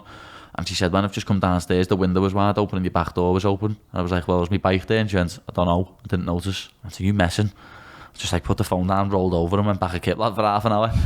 Woke up to the baby in my room. I went to Laura rang me before saying something mad, saying like the doors and the windows are open, but I didn't know what she meant. Go and have a look. And she was like, my handbag's outside here, emptied upside down, and your bike's gone. You know what I mean? We thought the car was gone, but luckily enough, they took the old car spare key, not the one she's got now. She used to have an A1. They took the spare key for that, not the Q2. So they tried to take the Q2. Funny as well, because my mum was reporting stuff stolen, lad. The police come to ours, and she went to them, oh no, no, they won't take my car. My car's a piece of shit. Because my mum's car's like a cash car, you know what I mean? Like a 2008 cash car, whatever the fuck it is. I'm shit with cars. This is a brand new Q2. We thought, yeah, they would have tried to take that. Then lad, maddest one ever. I'm like, yeah, they took me bike. Went and picked my brother up from work, brought him home because he was on night shifts. And then my sister comes to pick my niece up, the baby, because she hadn't it. It was like 11, half 11, know what I mean? She hadn't it because of all the stress what was going on. She went, you take her home. And my sister's driving home and she rings me. I was just about to go around the shop to see if there's any cameras, people like cameras. I'm sure I've just seen someone on your bike. I'm like, what? This is literally a mile away from my house, know what I mean? Up fucking Finch Lane, know what I mean? And then I went, go on, Sam, I'll be there now. Me and my mates in the car, Danny and I have flip-flops on, he had flip-flops on. We went one way, I rang our kid and me like, go the other way. I mean, he didn't even say go the other way, luckily enough he did. Fucking, our kids come the other way. And lad, as our kids turned the corner, the kids' faces just went. No, because he seen the car, he recognised the car, he tried to rob that car the night before, know what I mean? So he's seen the car and he's just grabbed the bike and tried to ride off, and as soon as our kids just had the car, he's going, I've just bought this bike, Pimo, I've just bought this bike. I know you, lad, I know you. And our kids went, I don't know you, lad. Boom. We just had him, lad. We beat him up, to be fair. He deserved it, know what I mean? It's horrible, that lad. He got beat up. All his mates stood there and watched it happen. There was a kid on a leggy bike, another leggy bike behind me. Watch this, lad, watch, this is going to happen. So I've just went, is it? Yeah. And ran at him, and he just revved off on his bike. A little fart, know what I mean? Absolute mushrooms, lad. Don't understand. It's chatting, watch this and watch that. You've just robbed someone's house, lad, and being caught red-handed. You've had your head punched in for it. Know what I mean? Take it on the chin. They got dough. They took some of the baby's money, lad, what she got for Christmas. I mean, for a birthday. Horrible. Took the baby's 450 quid, lad, what she got for a birthday, lad. Luckily enough, though, we got the car back. Because, lad, that's what I mean. We got home. I got home my bike. My mum went to go to Belvale Shopping Centre. Goes to get in the car and goes, my car's gone. We had to ring the police again, lad, to come back and report the car missing. But then we ended up getting the car back through people we know by ours, and I got my bike charger back. The audacity of them, lad, they took my bike. It's disgusting. My bike was in one corner and my charger was in the other corner, and they took my bike and be like, oh no, this needs a charger. Look round and took my charger, lad. Found the charger. Didn't get my charge back for like 5 days. Got it back in the end, like. Fair, lad. Didn't get my charge back for days, lad. Yeah, that's obviously taking fivers off the side and that, took ciggies. Know what I mean? Absolute tramp gear. Yeah. Well, someone thought it was great that you got your bike back anyway. Oh, it was, lad. It was made, lad. My bike's one of a kind, though, know what I mean? People have got leggy bikes and that. What are built in. Mine's not built in. Mine's just a shithead boardman. What someone I know, Mersey Bikes, has put a little engine on for me to get me about quicker. So mine is the only bike what's like that in the city. No one else has got a bike like that. And you're riding round on it a mile away from my house. Yeah. What a fucking space cadet. Know what I mean? Absolute spaceman gear, innit? Right, anything else you want to touch on, or? No, I've really enjoyed this, mate. Really enjoyed it. Mate, it's been funny, man. I've really liked it. It's good. God, I love having a good chat shit, lad. It's fucking great. Sitting around, talking about stuff, lad.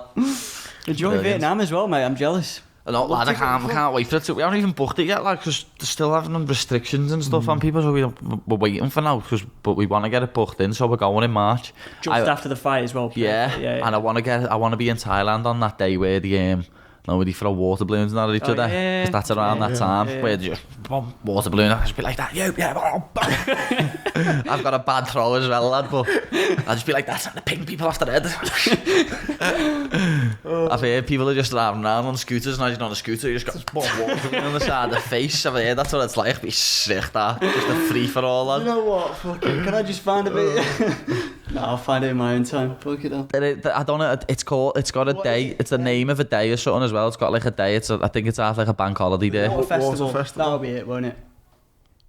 Pattaya as well. Fucking hell. People just are on scooters and that. They just have water guns squirting everyone, lad. But it's one of the hottest days of the year there as well, so it makes it even like better to do it. Lad, on our last day in Phuket, lad. On our last day in Phuket this year, we had like 1 day in Phuket before we flew home.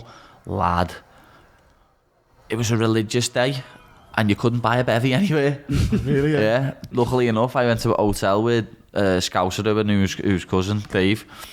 Kruki was there, he worked there, and he was sorting us like wine and beer, like, but they were letting people in the hotel gather who were foreign guests, know what I mean? But if you went outside, like you went into a 7-Eleven, you couldn't buy a bevy or nothing. Know what I mean? It was mad. Yeah. And it was just that 1 day though. 1 day, you couldn't. 24 hours. Yeah.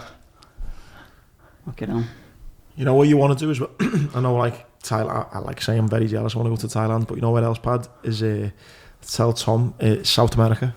Yeah. Brazil and Colombia, mate, fucking unbelievable, you know. I don't know, like I was saying before, mate, like the lad who's done the thing, on my bike, he travelled South America on like a motorbike or a scooter, you know what I mean? Went through like Argentina, Colombia, Peru, Brazil, you know what I mean? Boss, mate. Sick. That is quality, that. I'd love to do that, lad. The only thing with me is, like I say, you just fall behind, you know what I mean? I have 6 months off, lad, and you fall behind. That's the only thing. That's why I want to make enough money, and I know I'm going to. I know I want to make millions of pounds, lad. I want to make enough money fighting, so that in years to come, I'll go where I want, when I want. You know what I mean? Yeah. I'm like, me be like, oh, let's go there. And like, in years to come, we will. She's like, oh, shut up. I'm like, we will. Watch. You know what I mean? It's boss, lad, that. Because she's like, oh, we won't be able to go to Thailand again, because we just got a mortgage on a house now. We won't be able to go to Thailand again. This is our last big holiday. I'm like, it's not, you know, kid. No, it's not. Is your missus the same age as you? 25? Yeah, younger. Yeah, young. Mate, it's definitely not the last. That said, it's not. Don't worry, you might be paying a mortgage off, or don't worry, we'll be doing all sorts of shit. It's great, that desire you've got though, mate, that belief. You can just see it, like now. I've always said it, lad, and I always will. I know where I'm headed. Yeah. That's why when people say about, oh, you should have stuck to UFC then, I'm not arsed, because I know I'll be in the UFC anyway. Yeah. And I know that's where I'm going to make a massive name for myself. As soon as I have one interview, lad, my followers will go from like 80, whatever it's on now, to 500,000. Here's a question then, are you wanting to go in the UFC to make the money so you and your missus can have a boss life, or are you wanting to go there to be remembered for a great... To be the best there is, the best there was, and the best there ever will be. That's the goal. Yeah. And if you're in MMA for any other reason, you're in the wrong sport. Because you'll get your fucking head punched in. So the kind of money and the life you'll have, that's the kind of that just comes with it. Yeah, that just comes with it. You know what I mean? That's what that does. Like, you deserve that for all the hard work that you put in over the years. So that just comes with it. And that's... I can't wait, lad. I know in 10 years' time, I'll just be like that to people. And I've got millions in the bank, lad, and I've been a champ and that, and I'm just like, fuck yous. Just don't forget about us, lad. Ah, lad, I won't. I always say it, lad, to me. The proper lads, lad. I've got get like... back on the pod, lad, when you're fucking smashing the UFC. Lad, I've got like 6 or 7 mates from by ours, lad, and I always say to them, don't worry, lad. Years to come, we'll all be sweet. You know what I mean? We all will. We'll all be back cushy. In Thailand, pinging water balloons. Yeah. After you cunt. Lad, I swear. I'll tell you, man, like I said, I'm engaged to my bird and went to get married in 2023. But like, she half wants to keep it then, but then we don't know where to move it back. I half want to move it forward then, and I'm thinking at the same time, keep it 23, because by then, I'll have pure dough in the bank off the UFC. So we can have a proper crazy wedding. You know what I mean? She's like cutting guests off because we're having it abroad now. She's like, we can't have that, mate, and I'm just keep going, no, Adam, watch, we'll have enough. You know what I mean? She's like, go in tonight, like, go add Tom and Andy from the podcast, get them there. Yeah, lad, I swear. She's like, oh, we can't have that, mate, and I'm just like, listen, by the time this rolls round in 23, we'll be fucking rolling in it. You know what I mean? Oh, that's quality. Just make sure you don't eat there she is now. That little emoji picture. Great. Make sure you just don't eat no Ferrero Rochers beforehand. Yeah, fuck that, lad. I've learned that lesson. No, I have, lad. Learned that lesson. Save in you a on the big way. UFC being sick. I'll never forget that, lad. Just spewing. It's just like, as you know, lad. When I do an interview, it's not one word answers, and John Gooden's asking me stuff, and I'm just like, nah, you know, yeah, don't think so. No, and then I just go.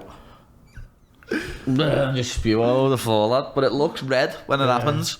So the amount of people that have asked me since, do you spew up blood there? Do you spew up blood there? I'm like, no, lad. It's brown. If you get it up, it looks a bit red, but it's brown. Ferrero Rocher. I love Ferrero Rochers, to be fair. Ferrero Rochers are heavy. Yeah. Proper heavy. Whisper Gold's the best chocolate bar I've ever made, though. Nah, that's I'm all up on these white Twixes nowadays, like, but... Is that your go-to, lad? No, Whisper Gold's my go-to, like, but them white Twixes now are heavy, if you had them.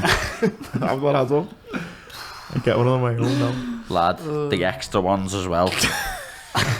That they've got about 450 calories in or something like that, or 480 calories in. Not even ash one bit. No, I can eat like 4 of them in one sitting. Lad, I can. 1600 calories. Yeah. Does Lad, I eat 3 big bars at once. Like, I'll eat a Galaxy Caramel, a Milky Bar bar. The whole big one? Yeah. Fuck off. Like, I'll put a piece of Milky Bar in my mouth and let that melt a bit, and then eat a piece of Galaxy Caramel.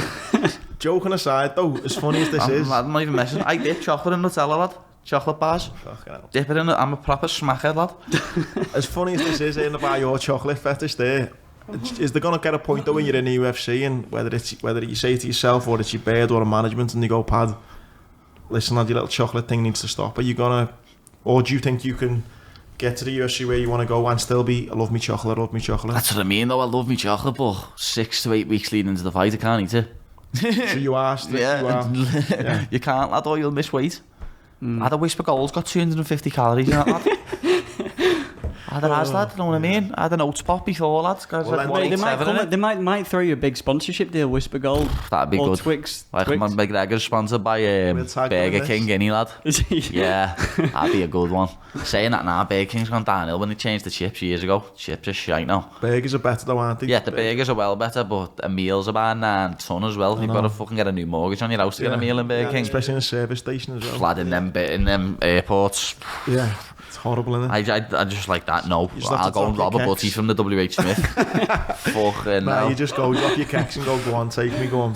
I say that to me bird. I say, listen, if you're paying them prices, she best put a balaclava on and pull it John out. Just go to your face, now pay me. You know what I mean? That's what they need to do, lad, if they're charging them prices. Fezzies do my head in, lad, and they want like £2 for a bottle of water. Yeah. You're like, lad, nah, it's H2O. Go away.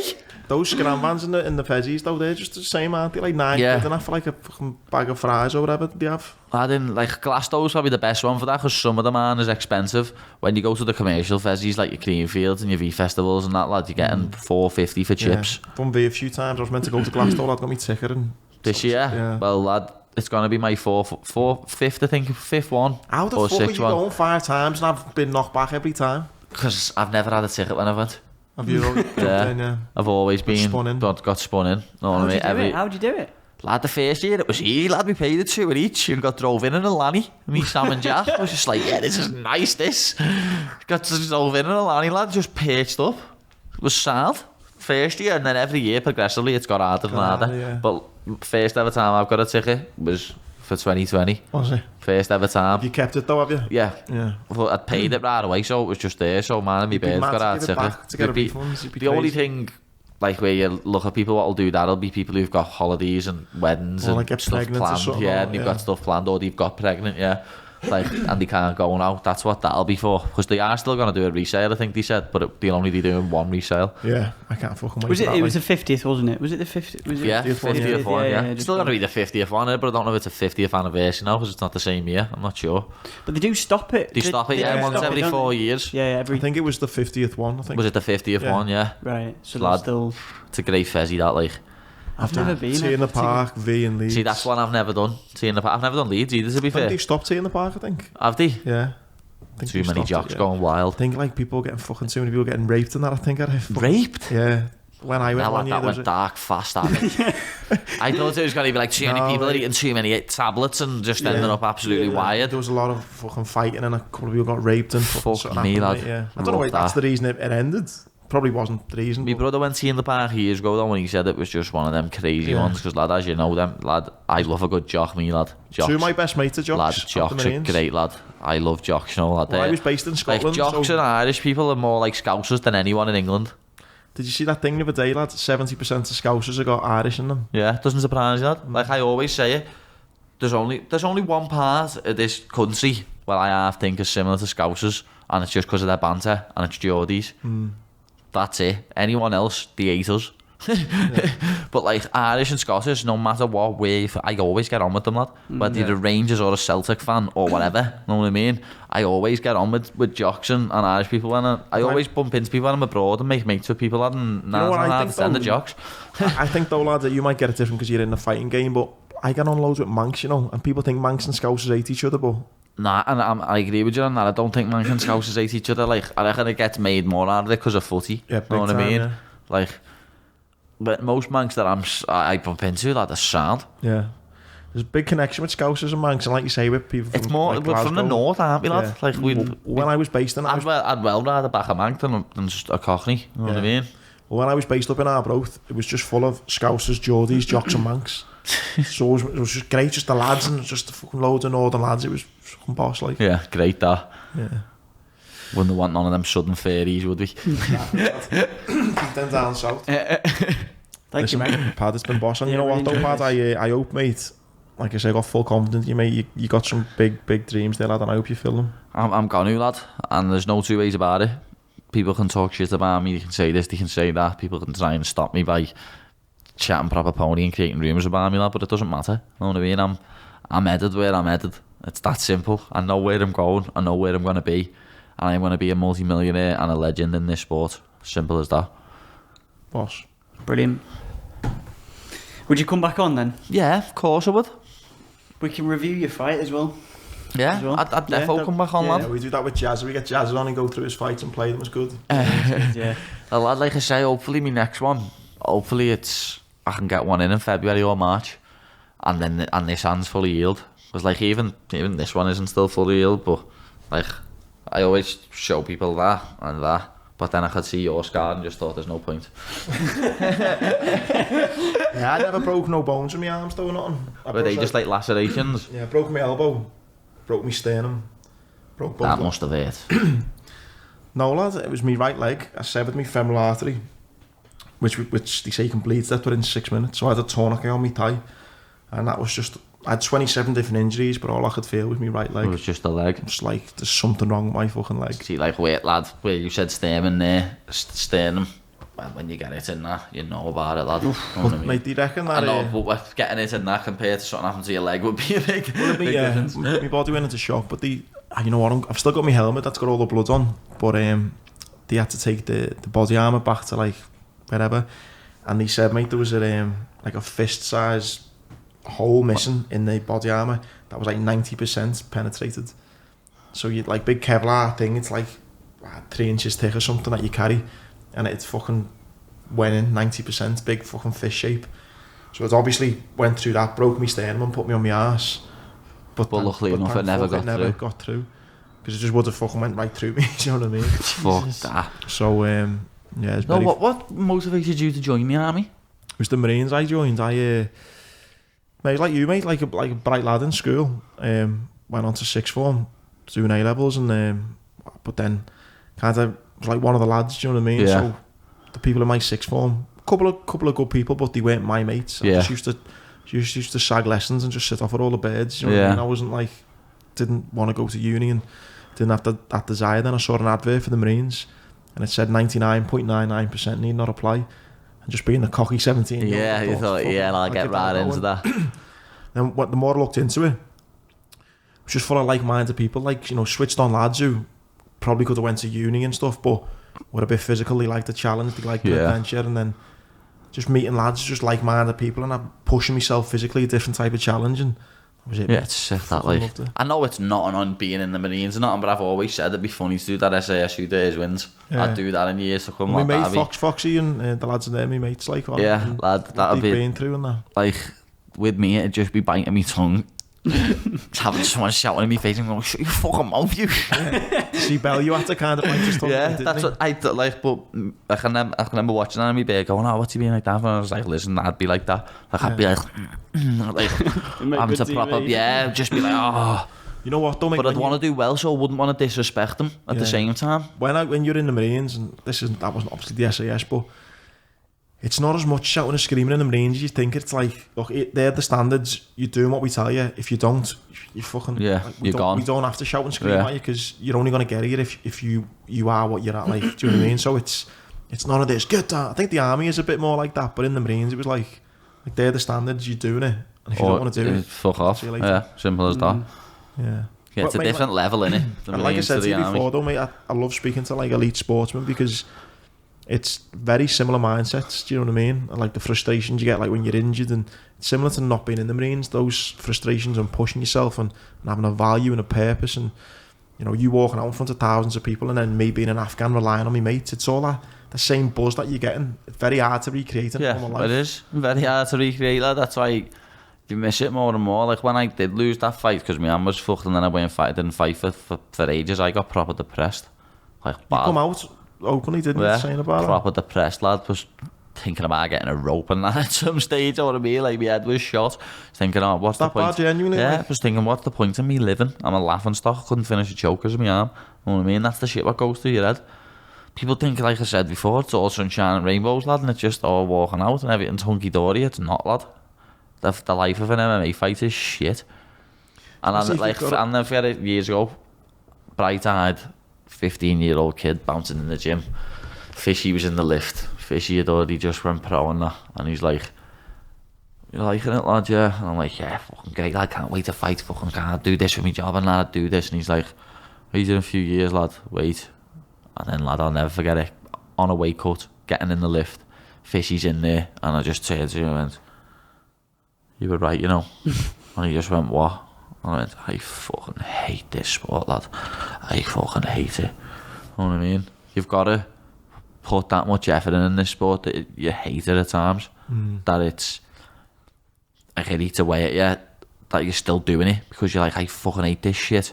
Because you've got to put that much hard work in. You've got to proper change your life for 8 weeks, lad. You got to, and you don't always get you don't always get the results at the end of it. You know what I mean? Like with the back fight, I changed my life for like 12 weeks. You know what I mean? Because I had surgery 12 weeks before it, and I was just training around me fucked up hand. You know what I mean? And like that fight, I went into that fight low in weight. When I got in the cage, it was about 70. I weighed in at 70, and when I got in the cage, it was about 72. He was about 78, 79 kg. You know what I mean? Like, I was a skinny little child going into that fight as well because I couldn't lift. Going into that fight, I couldn't do fuck all with that hand. You know what I mean? So I was just doing jiu-jitsu rounds, keeping it protected. When I was sparring, I had one of them on underneath me wraps. Shit like that. You know what I mean? What did you do there, mate, when you've come off that loss? You feel like you're laughing stock and you're depressed. What kind of what kept you going then? Me bed, me family, me mates, people in the gym. You know what I mean? But there's a lot of people who follow you. There's a lot of people, I'll be honest, there's a lot of people on my Instagram that I get. There's some people who I speak to all the time on my Instagram. You know what I mean? And people like you've never met? Yeah, people that I've never met, lad. You know what I mean? And they've kept me going. And then I've spoke to lads since, and like they've got on me like, "Oh, mate, that you spoke to me last night, lad. I was thinking about doing this or doing that, and because you spoke to me, I haven't." You know what I mean? The amount of lads who've messaged me up since I've come out saying about being depressed and that, the amount of people who've got on me, lad, has been like brilliant. I reckon over 50 people have been on me like, "Oh, when people look at you and, like you say, joke about the memes of being sick or whatever, but no one will think that it's a real person behind it who's feeling pretty low. And yeah, it's just thinking, oh, it's social media to laugh. You know what I mean? That's what people look at it like. When social media is still real life, lad. That's why, like, I think people should have to register something down with your social media so you can't have to have a black account. Because some people's lives now are social media. Some people don't leave their house, lad, or have their head out the phone. I'm bad for me phone. I am fucking terrible for it. I'm bad for me. I'm worse for my iPad nowadays, like just playing Footy Manager. It keeps me off my phone, lad, to be honest. But that's why I haven't been getting in so many arguments over the past few weeks, lad. I'm in fucking 2037 with Liverpool, lad, in the fucking Paddy Pimblett Stadium. What made you speak out about just feeling that, depressed? Like, the fact that people think MMA fighters are this and that, we're not. We're just regular human beings like everyone else is. We just put our focus on something. Like, people focus on being a doctor and stuff. But people think that you're like superhuman. We're not. We have the same doubts and same problems in our heads as other people. You know what I mean? Like, I got my self-confidence through MMA.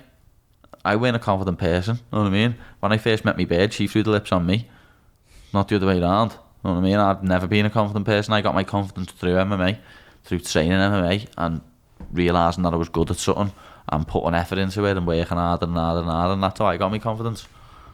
I weren't just born confident. Like I said, when I was a kid, I was a small kid. It's so strange as well, because what you were saying before, literally 5 minutes ago, if by 2023, I'm going to make millions, I'm going to be at the best, and etc, etc. But then, like, you are right, everyone, like, there's a monkey on everyone's shoulder and everyone's mind who just goes, are you sure about that? Yeah. Like, are you really sure you're good enough for that? You sure you can do that? You sure you're going to make it? Sure you're going to reach there? And like, everyone else down in the back of their head, and you just got to tell that to fuck off. But that must be harder for you because you've been this guy who's not confident. This sport has give you the confidence, and then when you come off a loss and you've hurt your hand, and now you've potentially got months and months, the thing that's give you who you now are, this confident person who knows they're going to be a millionaire and this and that, that's then gone out your life. Gets whipped, it's like a rug getting whipped out from underneath you. You know what I mean? All your insecurities just come back out. That's what it was like for me when I lost the back. You know what I mean? It was. Because I was winning that fight and I was getting signed. You know what I mean? Went into it with a broken hand. Fucked my hand up even worse in the fight. Shouldn't have fought and lost because of it. For that one reason. You know what I mean? And then you're left with your thoughts and your anxiety. And then you're left with your thoughts, lad. You're left with thinking in your head. She told me to pull out. He told me to pull out. They told me to pull out. Didn't pull out. Didn't listen to no one. Blah, blah, this and that. You just go over everything in your head about 1,000,000 times. Obviously, it doesn't lead you to a good place. No, it doesn't. That Christmas was a bad time for me. You know what I mean? I was just going out bevying all the time, just drinking, just like trying to forget about shit, just eating pure food. So what was it that got you out of that then? I was getting back in the gym and training with people, lad. Getting back, like speaking to people, like. I'll never forget one of my best mates, Wade. Like I said, I wanted to go to the thing that night. The after party that night just to show me face in there. And I went in, and one of my best mates is in there. Wade lives on my road. I've known him since as far as I can remember. And he come over to me and he was just like, lad, don't worry. We've had plenty of good nights, lad. You need a bad one every now and then, lad, just to make you realise, lad. And like, my mate Wade's like 18 months younger than me. And like, I just thought, what? You're right, lad. We've had plenty of good nights. The last fight I had, I was jumping over the cage, jumping into all yous, going bananas, you know what I mean? And then the next fight is the opposite end of the Richter scale. It's one of them. That's why like people in the UFC complain, because in the UFC you get your show money, and then whoever wins gets double. So say if I'm fighting you and I'm getting 30 grand and you're getting 20 grand and you win, I'll still get me 30 grand, but you'll get 20 and 20. You'll get 20 grand to show and 20 grand to win.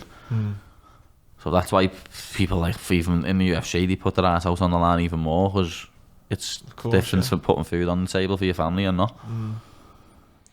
Crazy. It's a mad sport where you can just risk so much and it's like not even guaranteed, isn't it? It's fucking mad. It's not, like I said, I'm having to pay for my hand and it's costing me 5 grand. You know what I mean? Not many fighters get paid that on the UK MMA scene for a fight.